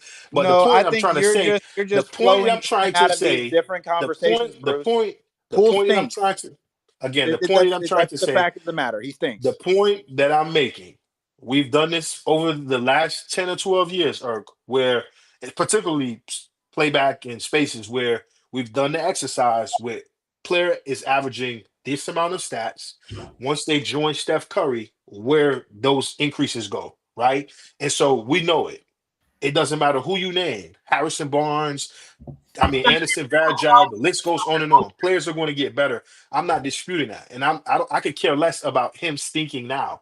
Quinn Cook is not in the league right now. JTA is not in the league right now. Otto retired. Like, okay, like you want a cookie? Everybody who played with Stephen left doesn't necessarily look too well. They might look well for a year or two, but again, I'm not trying to dispute that. I'm just simply saying the 4 spot, is Draymond the 4 or is he the 5? So that's the dilemma. And the 2 spot, from the moment Klay Thompson went down, you have not truly had a definitive 2. And we know this because you switch your lineups every single game. So it is what it is. Y'all can We be a haven't had a believer. definitive anything. Again, you can be a The only believer. definitive position we had is OG Steph Trey, Curry. That's OG it. Trey, you can be a big believer in pods, like, but I'm not. You know what I mean? And This again, has I nothing to think do with pods. You keep singling out pods. That's what I'm saying. You guys like to no, bring it because back to you pods. made it You because you guys made like to it bring it back to personal. You made JK. it personal, It's and I was not saying to about you, these players you individually, made it personal, and I was saying to you, it wasn't even a Pods thing because in my eyes, I view Pods as a bench player, and if Pods which is I coming off the said bench, he if is. he's coming off the bench and he fills in like he did last night for a guy who's out, that he's the perfect player for that. I do believe that, but the notion of like you looking at NBA reference, looking at those numbers and saying he is a shooter, and now I'm watching the game and you need shot creation, and it takes Quentin Post to come off the bench to get the crowd going and to get the team going. It's like, So, we're not viewing the talking game the about same. Quentin Post, do you know why Quentin Post was able to get going? Nah, I don't know. Educate me. Okay, because he's a big man, and their big man, whether it be Valanciunas or Jokic, isn't stepping out to the 3. Therefore, he's getting open shots. He's not a guard trying to create offense against the zone defense where every player they're going against is bigger than them. So it's not about a single player. Post was able to take advantage of the scheme that the defense was running. The other I'm gonna be players were honest with not. you. It's I'm not gonna be about honest with a you. single player. That's I'm gonna my be honest point. with you. Well, it is. What happens is that the only way to truly get better is to address everything, right? Draymond Green, he struggles when he's not playing with Steph, and he struggles when he doesn't have, some type of bruiser or spacer next to The him, team right? He's struggles better, when Steph doesn't play, Bruce. right? But again, when I see Pat Spencer come off the bench and outplay Pods, when I see Will Richard come off the bench and outplay Moody and outplay Buddy and outplay GP2 and all these things, it's an indictment because you said as an organization, player X, particularly Jack Harlow, is untouchable. So that's just my viewpoint. When you tell me as the fan, because I don't know anything, I'm an idiot, right? You guys make 100K a year, if not more mills, right, to decide and create X's and O's and scout and all this. And so when you say this player is untouchable, right, that That's means all this in the player. past, man. Like I hate this revisionist stuff. Like that's done. It's done. There's just nothing we can do about that anymore. All we can do is see how we can go Well, I just never forward. believed it. You could say it's revisionist or that's done, but it just I know what my eyes tell me. You know what I mean? Okay. Even if Pods doesn't start, who should start in his place? You're saying Moody, I think but you know all the answers, so I would defer to you actually. So you you, tell guys are us. saying Moody. Okay, we've seen Moody in these spots when there's no other ball handler and the offense looks bad. We've seen you guys act like we haven't seen these players in spots and it doesn't look good until a ball handler gets in the game and then stuff flows a little bit better. Y'all like to say that, oh, we have all these other ball handlers. There's plenty of times where Draymond's been on the court, Jimmy's been on the court, and the offense doesn't look good because there's not another ball handler on the court. No, the offense doesn't look good because those aren't true scorers. What people don't understand is even if you put five niggas on the floor who can all handle the ball, and I'm not going to say got handles because you know it's two different worlds. Having handles and being a ball handler are two different things. Okay, like if you can't successfully get out of a trap, if you can't successfully bring the ball up 94 feet and dribble with your weak hand and use your big man as a screener to That's my point. safely not turn over the Moody ball. can't do You that. again, and I didn't say he could, but I also mentioned Lou Dortz cannot either. And I just mentioned, You always okay, do this straw man where you bring up another player. no, I brought Lou up a Dort has team. nothing to do with Hold this, on, man. sir. Hold on, sir. Hold on. I brought up the defending champions. They're the barometer. If you want to win, you got to go through them at least. So I'm looking at what is it they have on their roster, We and I'm match just up well against them. I didn't say we didn't. I didn't say we didn't. But I also wanted to point out that Lou Dortz is not your traditional bring the ball up, Hezzy tween, Jimbo, He is going great to be on fillet. your guy bringing the ball up. Do you want him on Draymond bringing the ball up or Jimmy bringing the Again, ball up all game? again, you're actually making my point, and I've said this for years. If teams, so for example, within the rule book, you look at the Lakers series a couple years ago. Within the rule book, if you're defending the ball handler, there's no illegal defense against you. You can stay inside the key. Right? And Right. so when you have a Draymond handling the ball, because teams know he can't score, you can stay in the paint. If you're guarding Pods could probably make you pay every now and then from three, right? He struggled last year for a long stretch, but every now and again he could knock down a three. But can you do those other things? Can you stop on a dime and get to the free throw line 10 times so we can slow the game and play in the bonus? Can you Jimmy do that? can. Correct. And also because that is probably one of his biggest ways of scoring, it also takes a toll on his body.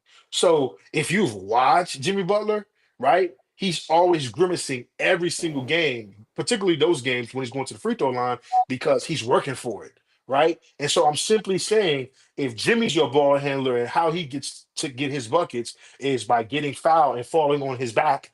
And if Draymond pretty much can't do anything. And so now teams are defending Pods the exact same way.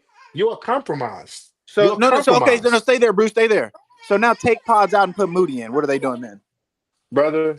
I've been Oh, said a you don't few of want to these talk guys about on. it. You don't want to get No, into no, it. no, no, no, no. Talk to me, I man. am What's going on? again. I am only addressing the Pods starters. And I'm I am addressing what you addressing. just said by doing what you want, which is putting Moody at the two. And I'm saying Yeah, if they're guarding Draymond and Jimmy that way, how are they guarding Moody with the ball in his hand now? OG Trey. I think you Who know all can't the use his answers, brother. offhand? Who can't dribble up OG 94 Trey. feet against consistent pressure? You don't want OG to have Trey. the conversation, Bruce. I think you know all the answers, No, brother. Bruce. No, Bruce. Bruce. This is what you like to do. You don't want to have the conversation. I'm addressing exactly Stop it, what boo. you just Stop it. said. Stop it. Using the player you want at the two guard. You just Listen, proved in my the point offseason, why in Pods the plays. offseason, in the offseason, Irk, Urkel you and these said boys you will wanted tell to you know. He just in proved the my point as to offseason, why Pods play. in the offseason and last year offseason, before the season even started, I said I tweeted it several times too. And I said the Warriors need to go after a player like Neesmith, who is a baby Kawhi on defense. Neesmith And is I a said, shot no, chucker. listen He's to a what I'm shot saying. chucker. Listen He to what I'm was not saying. going to Listen play to here. what I'm saying, brother. Listen to what I'm saying. See what I mean? You throw a name out there and then you get so riled up. It doesn't Because matter. you He's a want better defender players than that Pop. play like He's a you want better. them to play. You don't want No, Warriors no, players, stop. Bruce. Relax, You don't relax, want brother. Warriors players. That's Relax, fine. relax, That's fine. relax. Warriors players are the reason why you're here. Warriors players are the reason why you're watching teams score 100 points every single game. Right. Warriors players are the reason why niggas is telling media they want to be the person to pass the torch down to. But when you watching the game, nigga, you look like a G League player. You're So right. And the player that you're you not want to even play cashing. is Again, let actually me just say not what I'm saying. Let me producing just at say the what I'm same saying. level Let me that just say you what want I'm to play. saying. Let me just say what I'm saying because again, for some reason, you may have thought like I was trying to coddle Moody or coddle Kaminga, and that wasn't the case, right? My true point, and I said it from the beginning, there's two positions that have been having question marks for the past few years. It's the 2 spot and it's the 5, right? And that is a fact. It's no two ways around it. We can get Some a games, player. That's fine, Bruce. I'm with you. We can replace or fill in those players. My point is, right now, the player that we have starting, there's no player better than him that plays that role. yeah, I disagree, brother. And I asked you about that, Bruce, and you refused to have the conversation. So if you're not I going to have the disagree. conversation, you can't say you disagree. No. The Warriors started this season, and the lineup they started this season with, regardless of if it didn't look traditional or if a person didn't like it, I thought that was the roster or the lineup they should have rolled with for the next few games. Now, of course, losing 2 games, you're gonna take a look at everything. But at the end of the day, again, like I'm saying, people could say that he is, and I think that's what happens. You see something work for a week or two or a stretch, and you get complacent and comfortable. And then when you start facing like some real opponents, you get exposed. You know what I mean? So that's just how I'm looking at it. I just don't think this is the way the set lineup should be, in my opinion. And I don't think Either what's way, on the Bruce, bench. you're still refusing to have the conversation because Jimmy and Draymond are going to start. You agree, right? And you said them with the ball. Players are not guarding them. They're not doing this stuff. You're getting And exposed. then you also said the same thing with Pods. So I said, okay, we take Pods out, put Moody in. What are the teams doing then? And you started running. I You said started two. I running a said it's 40. two. I said it's two. No, I didn't run a 40. It's been maybe 10, 11 years since I ran a 4.3 and a 40. I'm not running a 40. What I'm saying to you is the 2 spot and the 5 spot. Those are question marks. I And agree. I don't think what on the 5, I would say, you know what? I like what I see from Quentin Post. I know who Al Horford is. So I'm comfortable with Quentin Post, Al Horford, and Draymond Green. So I'm comfortable with those Be new quiet. additions and the Be improvement quiet. of Post, but I'm not comfortable. Like I'm comfortable with what I see Moody doing from the bench, right? And I'm comfortable with what I see Jonathan Kuminga do. He's going through like a little stretch right now where it's up and down. And then again, he's just one of those players who are really not going to look well without Steph until that confidence is up there. And it is what it is. If you want to use him as a scapegoat, no problem. I ain't got no True. problem with that. But from the 2 spot, I made it clear: DeAnthony Melton with a torn ACL look better than everybody that's playing a 2 spot. That is an indictment on everybody Hey, playing a 2. hey, Bruce. Yeah. I think we got to find a way to have more positional size at every single position, right? Steph got positional size. Moody got positional size. JK got positional size. Jimmy got positional size. Draymond is Draymond, right? And So kind of like Houston right now. Houston with positional size. yeah, bro. So I think that if Tell me how that works, Urkel. Can you explain to me how that works? Since Bruce didn't want to, how what works. that lineup. I don't know all of the answers, OG Trad. I don't want to All be right. But disrespectful. I don't know all of the that's what answers. you wanted, so you at least have an idea of how it's Hold on. supposed to work, right? So all right. So of the 3 guys, right? Moody, Pods, and JK, because that's kind of where the musical chairs is at. Who's the best? Rank the defenders. Mhm. Moody, Pods, and JK. Who do you think 1 to 3? Who's Since I know how y'all operate, what kind of defense are you talking about? Overall? overall defense? Overall defense. Overall defense, I'm gonna go with Moody first, Pod second, JK third. Okay, man. And I'll explain why. Let me explain why. Uh-huh. Moody, out of all 3, is the best on-ball defender. He's the best on-ball defender. His off-ball defense has shown good improvement. So I'll give him number 1. Pods is the best team defender of all 3. He's not a terrible on-ball defender. They all get blown by, because I know that's what we like to use. They all get blown by. But he's not a terrible on-ball defender. But he does lack the size, the length that you would want. Jonathan Kuminga has improved in both areas, specifically more off-ball, but his on-ball defense, I don't think it's improved. Like, I think it's taken as much of a step as it's going to take, because a lot of the fundamental stuff for like being an on-ball defender he just still lacks. So that's why I put him back there. Let me which ask is it in fine. this way. Go ahead. Let me go situationally because I think I have to answer this in a situational form. Okay. You know the thing that Luka does and Bron does where they call up Steph, right? Yep. And then we get into a thing where we're pre-switching. Yep. And we're doing all of that stuff, right? Yep. And Steph is pre-switching with another guy, and then Steph ends up on the corner shooter. Yep. Then the corner shooter is called up, and the next thing you know, you have 3 seconds left on the clock. And by them pre-switching, it gets Steph away from the action, and it, in essence, keeps him out of that mismatch. It keeps him out of that mismatch, but it also burns time off the clock, right? Correct. Yep. Now, if say we're in that dynamic, right? Yep. We're in that pre-switching dynamic, and that is a specific, playoff type of situation that happens all the time, and it will happen, right? Yes, sir.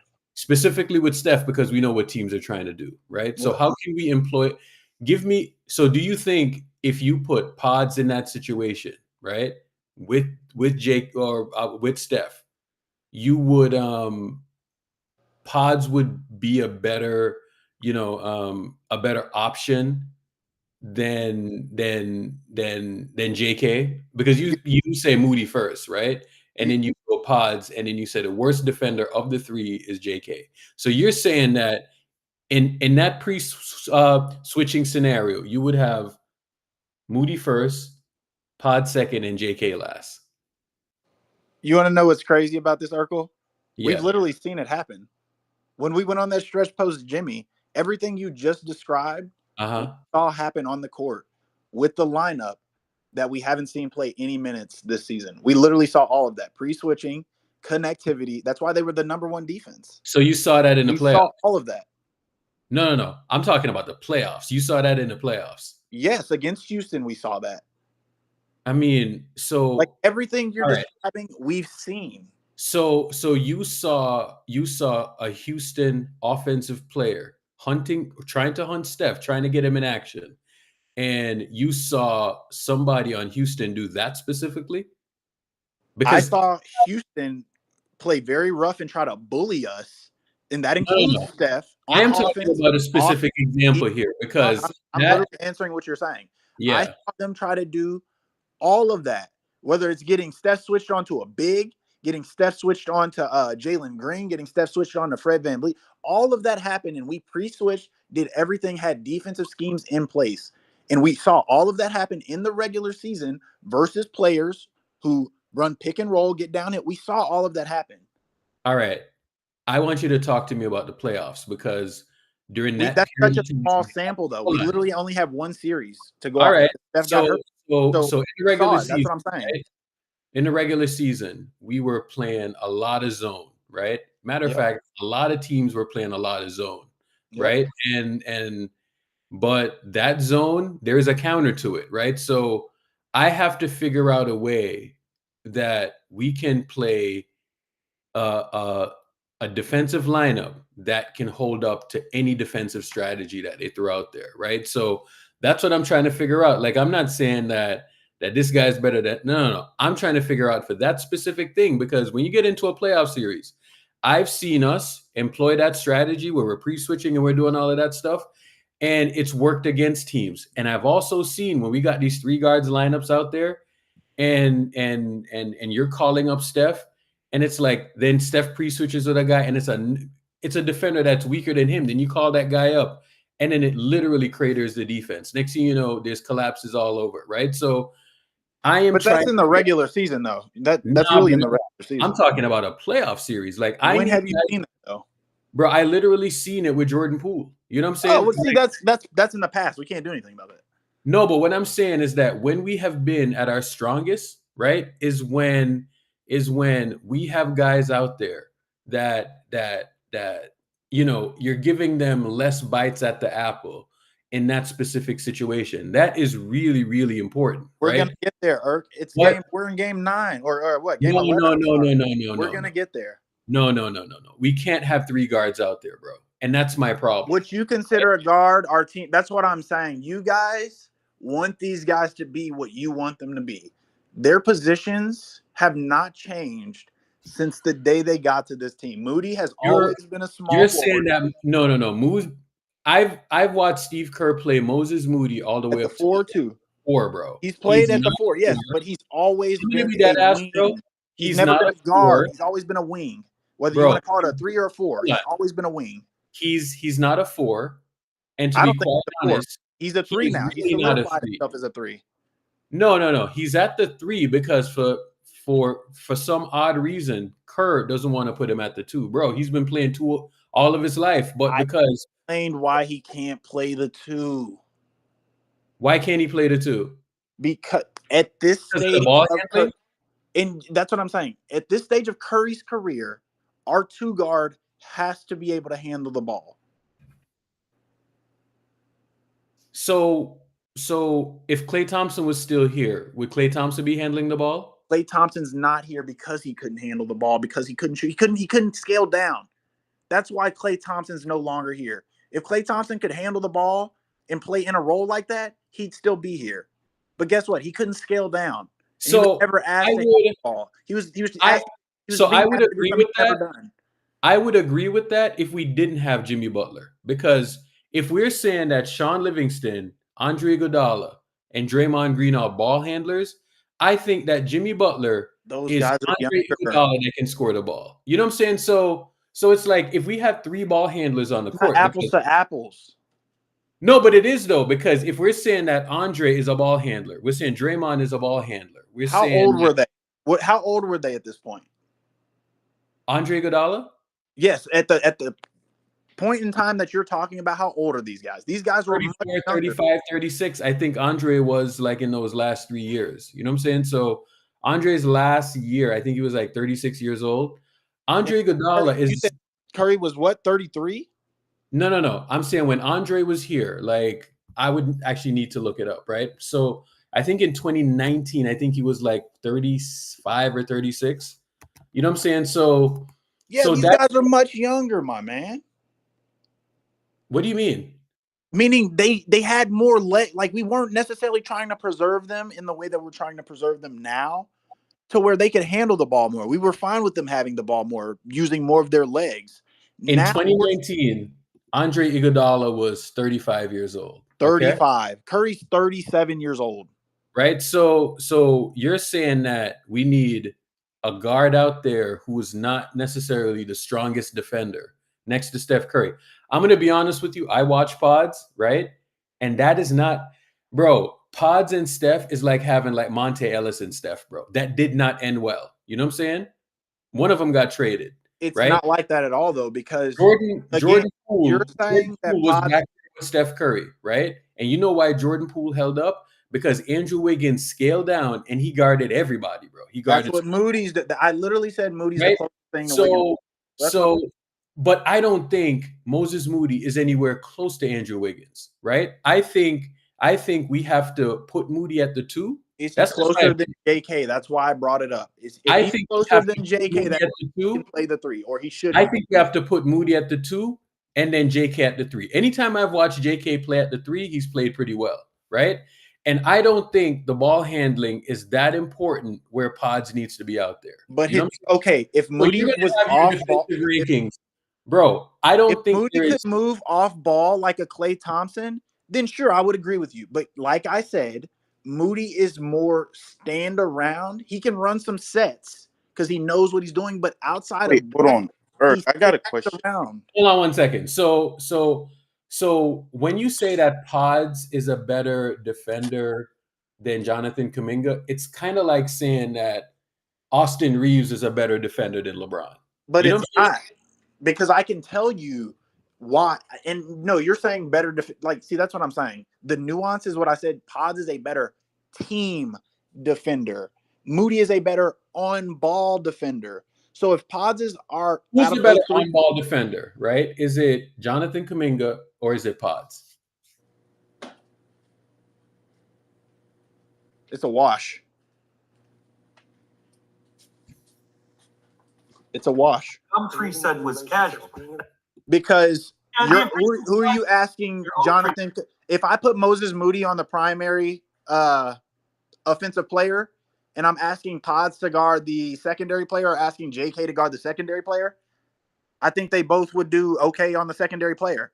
But Pods is going to fit into the offense and do more off-ball stuff and more of the dirty work than JK. What? So hold on. What you're saying, right? You're saying that you would rather have Pods guard ball rather than Jonathan Kuminga. No, see, you're trying to change my words around. What No, I just no. said, no, Yeah, Urkel, you're I not going literally to asked the change my question words. specifically, bro. I No, just no. said Moody is going to guard the primary offensive player 1 through 3.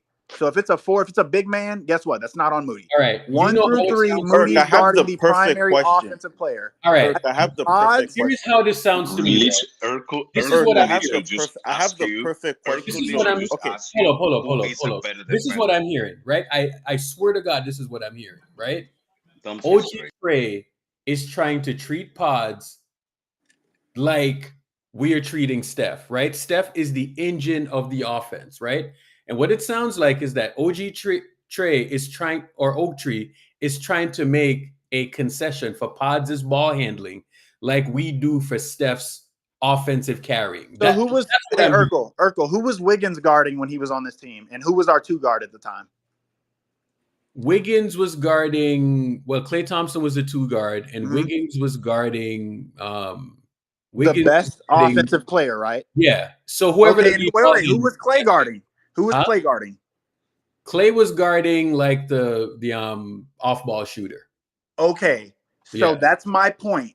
I'm okay with Pods guarding the off-ball shooter because I know his team defense All is right, better so than what- JK's. I'm Okay, okay that's with cool, JK guarding the that's not off-ball the shooter, offense, but his no. team defense isn't as good. Oh, hold up. That's not how NBA offenses work, right? NBA offenses is a bunch of mismatch hunting, right? So if we're mismatch hunting, right, and we're selecting Steph, Pods, and Moody, right?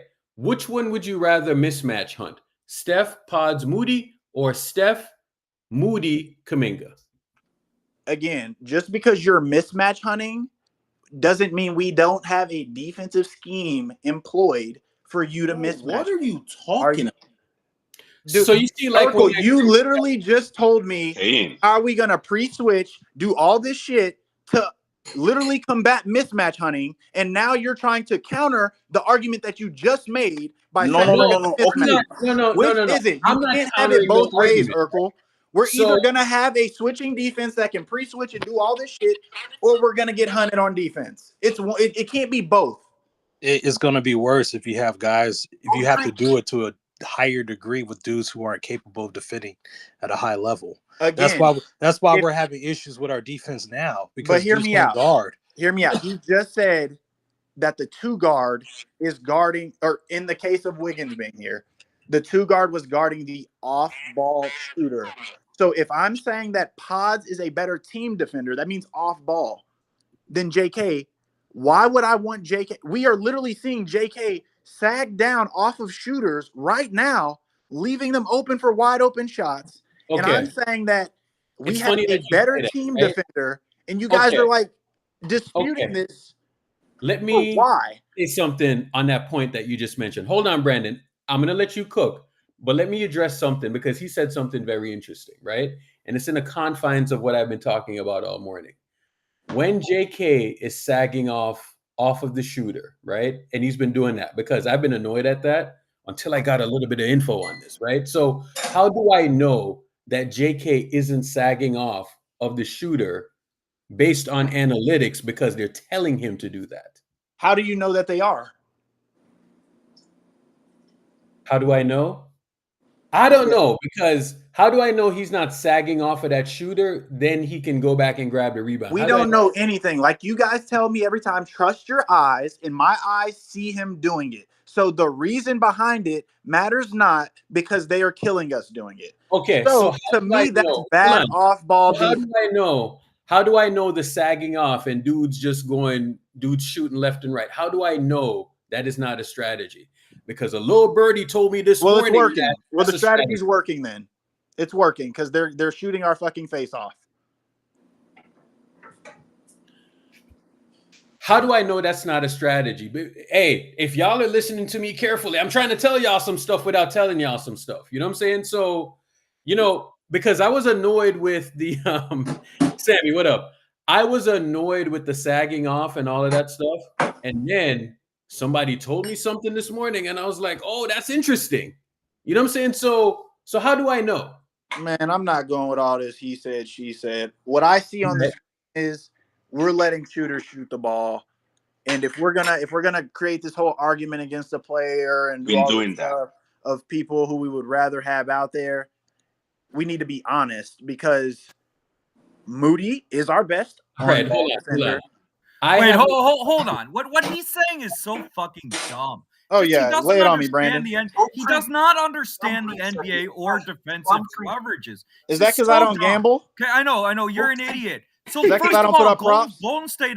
Golden State has played Denver twice. They have not played them once. They've played them twice, you dumb clown. We're 1-1, you dumb clown. We won one, lost one, you dumb clown. Pods could not guard in either game. Pods was benched for overtime, and Golden State defended well. What was Denver's strategy? What was Denver's strategy last night? How many minutes did Brandon? How many minutes did Brandon? The reason why the that game, 3-point shot is open is I just because realized Golden y'all are both State cannot control dribble penetration. What Draymond Green said, and you can pull up the video. What Draymond Green said is we have no point of attack defense. They are getting directly to the hoop on dribble penetration. What does that have to do with Pods? The reason the 3-point shots are open is because players like Pods. Hey, Brandon, it's not just Pods. If we have no point of attack, if we have no perimeter defense, players get directly to the can't single out a player. I'm on stage. You already gave your take. Shut up. You're on stage. So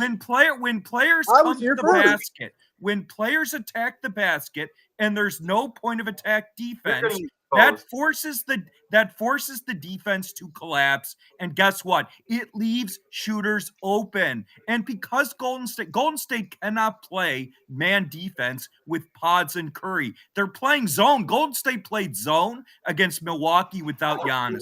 I'm going to repeat that one more time. Golden State had to play zone with Curry and Pods against the Milwaukee Bucks without Giannis on the court. And when you play zone, it is extremely easy to matchup hunt. And so what teams Denver did this last night, when Denver got off to a 16-5 start, that was because Denver was matchup hunting smaller players like Pods. When Golden State went big in the first quarter, they went on a huge run, and they basically pulled the lead to within 6. When Golden State went big in overtime when Golden State went big against Denver in overtime, they won the game. And so the point is, Steph Curry played in that game, Brandon. People like, I know.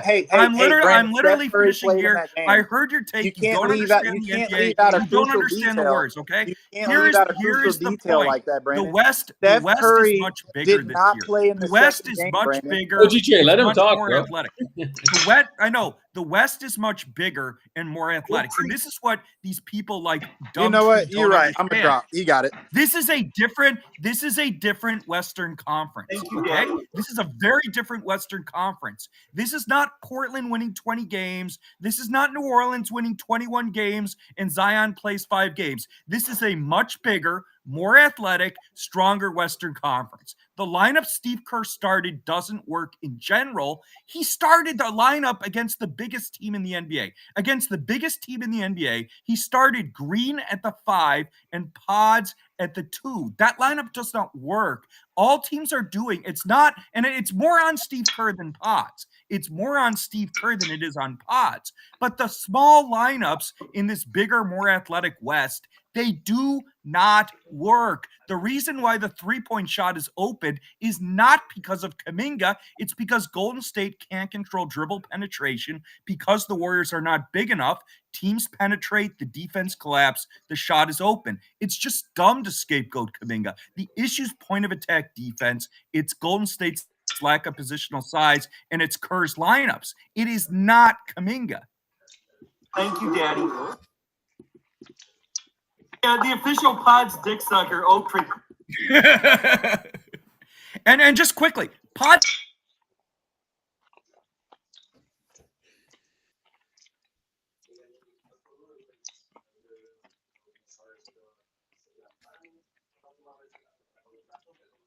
Where did Brandon go? Did somebody mute Brandon? Hold on. You had to mute Brandon, did you? Yeah, I'm saying the West is much bigger and more athletic this year.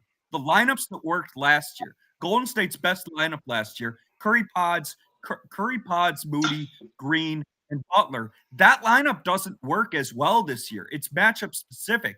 Against bigger teams like Denver, Golden State has to play bigger. Golden State played bigger against Denver in the first matchup. It worked. And Golden State played bigger against Denver at times last night. It worked. You cannot play the small lineups like Kerr started against teams this big, because the main point that Dumtree missed is the reason why teams are getting open shots is not because of Kuminga, because the teams are getting open shots because the Warriors are playing too small, and that's more on Steve Kerr than Pods. It's more on Kerr than Pods. But Golden State's playing too small. They can't control the point of attack. Teams attack, the defense collapses, the shots are open. That's not on Kuminga. He's 230. He's not the issue there. And I said it's more on Kerr than Pods. The lineups don't make sense.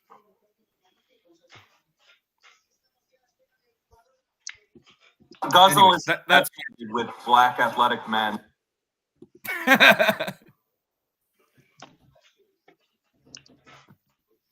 Bro, I think we need more positional size out there.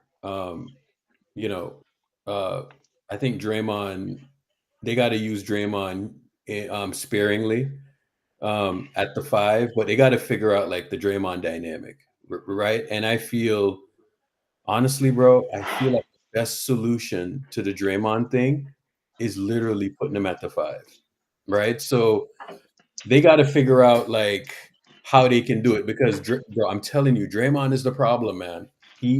It's a big problem. You can't have him at the 4 because guess what? Jimmy Butler has to be at the 4. This is a problem. This is a problem. But when you say that Green is the problem, I don't agree with you there, because going back to what I said, I think the West is much bigger and more athletic this year. Yeah. And so you can't, when you play Green at the 5, it's matchup specific. Like you can play Green at the 5 against Oklahoma City. Golden State's matched up very well with the Thunder because Hartenstein is not a scorer and Chet plays like a wing. So Green can guard Chet, he can guard Hartenstein. The problem is when you play Green at the 5 against, and this has been an issue for Golden State against Denver for multiple years. When you play Green at the 5 against Denver, Jokic hunts him and Gordon Why hunts didn't we him, watch the and game? Denver Why did we also pull up the game crushes film? them. Denver also crushes them on the boards as well. And so and I made this point before, when Golden State beat Denver the first game, they went big. They did not play Green at the 5. So Green does not work at the 5 against Golden State. And when I watch Steve Kerr with these small lineups, Steve Kerr is intellectually incarcerated. He is so wed to this ideology can we pull of up the small game ball film? and small ball. I know, Oak Tree, I'm finishing here, then you can go. Timeout time. I'm not gonna Small go. ball I just does want to watch not the game work in film. 2025. Steve Kerr is like a general trying to use a strategy that hasn't worked for 3 years. Small ball in 2025 does not work. The Spurs have Wemby. The Denver Nuggets have Jokic. Oklahoma City has Chet and Hartenstein. Now, you can play Green at the 5 against Oklahoma City if you have positional size on the perimeter. But if you're playing small 1 through 5 in this big athletic West, you're getting cooked. You can't. Small ball doesn't work anymore. Steve Kerr's trying to use a 2018 strategy in 2025. His strategy is outdated, and it's not working. And Pods is not a plus defender, but Kerr is putting Pods in bad Brandon, spots. why do you keep singling out Pods? You're cooked again. I just said I did not just single out Pods. But you I keep said when you say free Pod's backcourt. name, that is literally singling him out. I know. You just asked me a question. You can ask or answer questions. You can't do both. So You here's haven't what I answered it. said. Well, I know. I'm answering your question. What I said is that the primary issue is Steve Kerr playing small ball. And the other thing is, this is Steve Kerr's roster. Mike Dunleavy drafts. He brings in free agents. Melton, Hield, drafting Pods. Mike Dunleavy is only going to bring in players Steve Kerr's going to play. So this is Kerr's roster. It's a small ball roster. This is Steve Kerr's philosophy. He wants to play small. If you play small against a team with Jokic and with Aaron Gordon, you won't just lose, you will get obliterated. Golden State lost this game in the first quarter because the Warriors had to play from behind the whole game after they went down by double digits. And so my point is that Pods does not work next to Steph, but the bigger issue is lack of positional size and Steve Kerr's flawed philosophy. Do we have hey Brandon, do we have any good perimeter defenders? Yeah, Moody's a good perimeter defender. Kuminga's a good perimeter defender. So what happened yesterday? What I said is the main issue is Golden State was too small. No, but I'm asking about our perimeter defense, not about our size. If those are two good perimeter defenses or defenders, and this is where you expose what happened? yourself. This is where you expose yourself because it's one and the fucking same, you clown. The issue with the perimeter defense is lack of positional size. But you just said Moody. It's the and same JK thing. There's no difference between the two. Are they small? Those were not the players. Who was being attacked more by Denver, Pods or Kuminga? Pods was being attacked more, but my question to you is, when Pods wasn't on the court, I asked you a question. They were still blowing us out. Why was Pods being attacked more? Because he's smaller. Right, because he's smaller. Yeah. The issue is positional size. So when he wasn't on the court, Brandon, point. when he wasn't on the court, and Moody and JK were, the defense where was the perimeter better. defense? When Pods came off the court, No. Pods is on the bench. Pods is sitting. He's no longer on the court. Was better when Pods was off the court. We were still getting blown out and outscored. Everyone was a negative. Right. Steph Curry's not on the floor. Golden State's going to be a negative. So now it's about Steph Curry being on the floor. No, that's not what I said. Two things.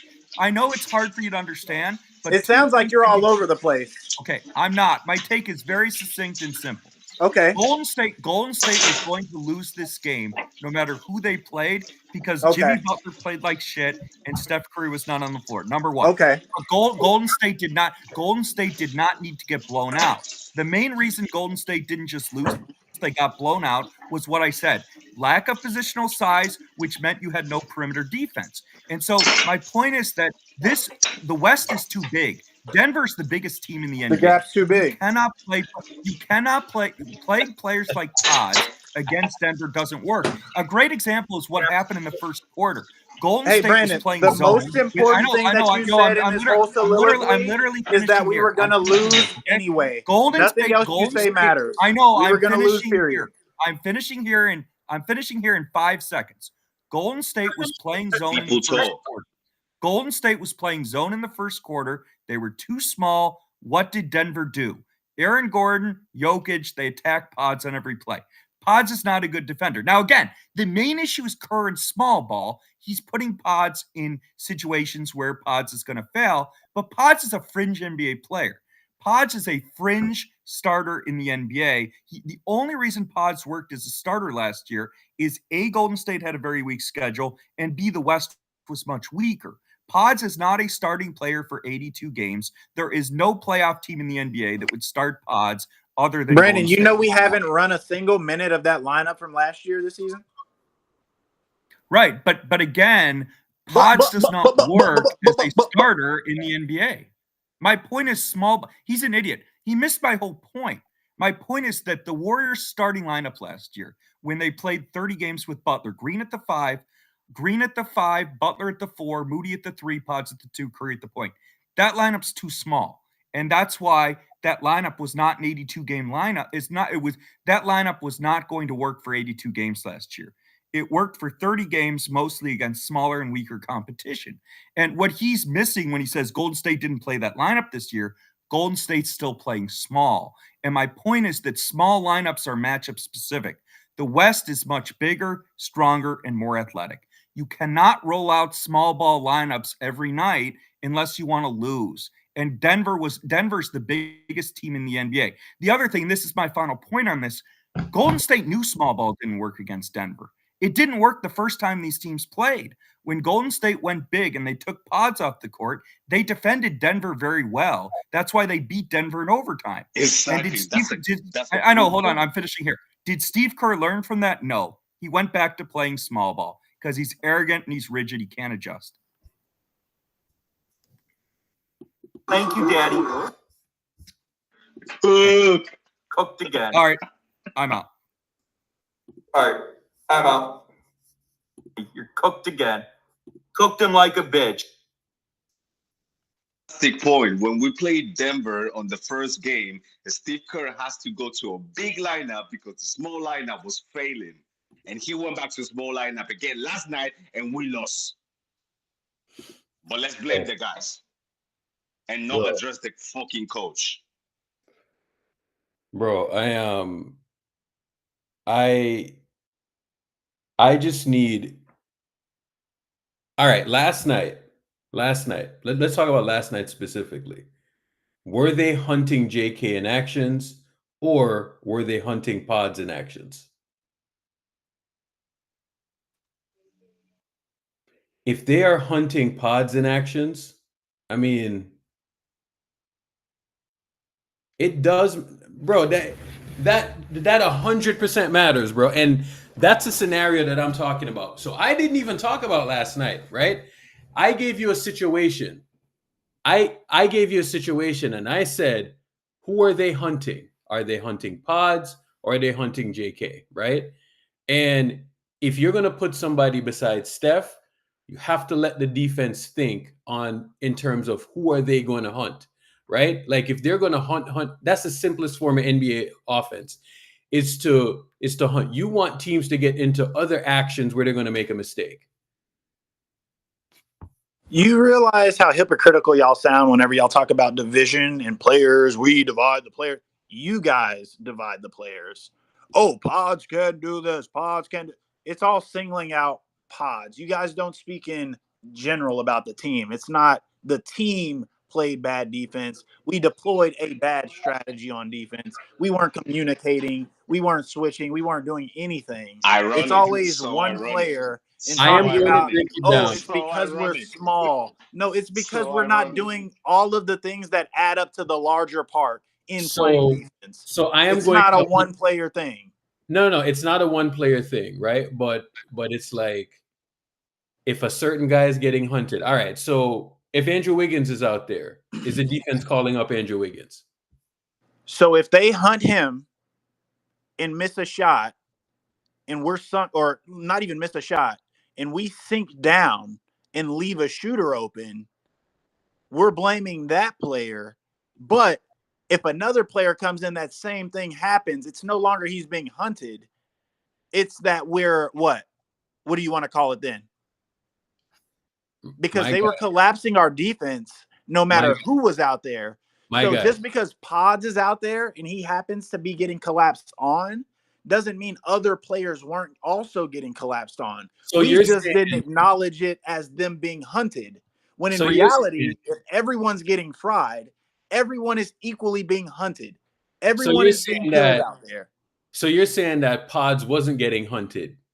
He was just happened to look like he was getting hunted, but everybody else was getting hunted. I'm saying our defense as a whole was bad. It'd be different if our defense was good, and except for when Pods was out there, because when Pods was out there, he was getting hunted. When he sat down, our defense was good.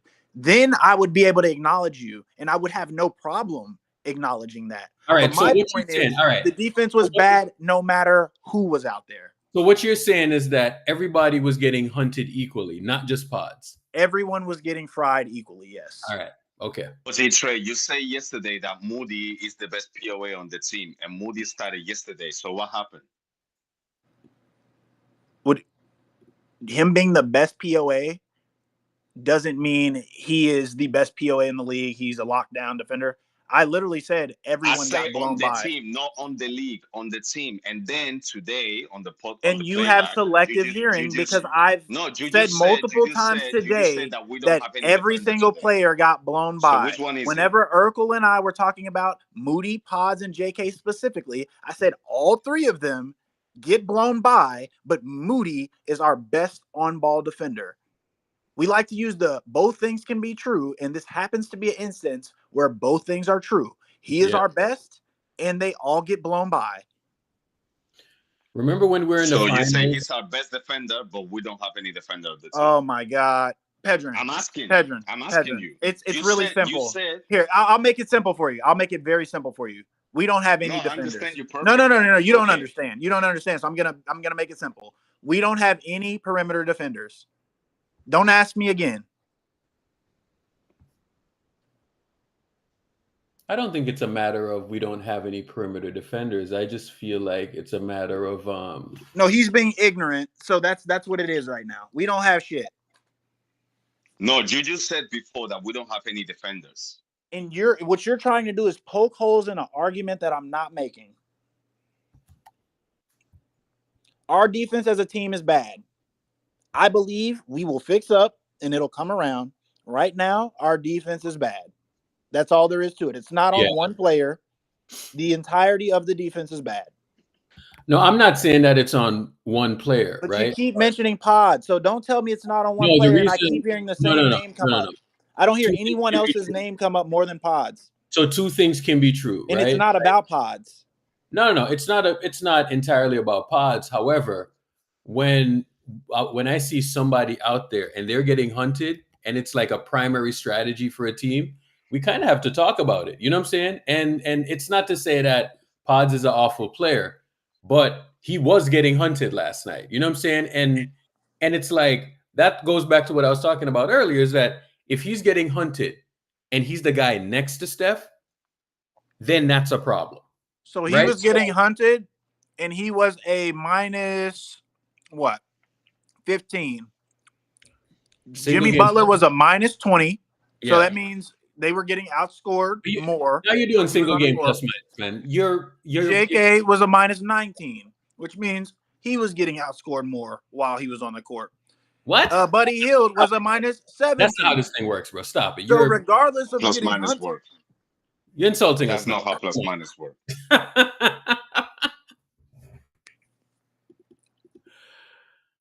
I know what you're trying to say, bro, but I'm not singling out Pods. But what I'm saying is that if we're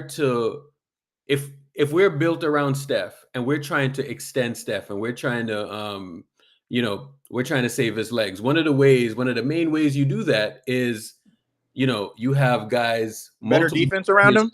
Yeah. But you guys aren't honest about the defense. That's the issue.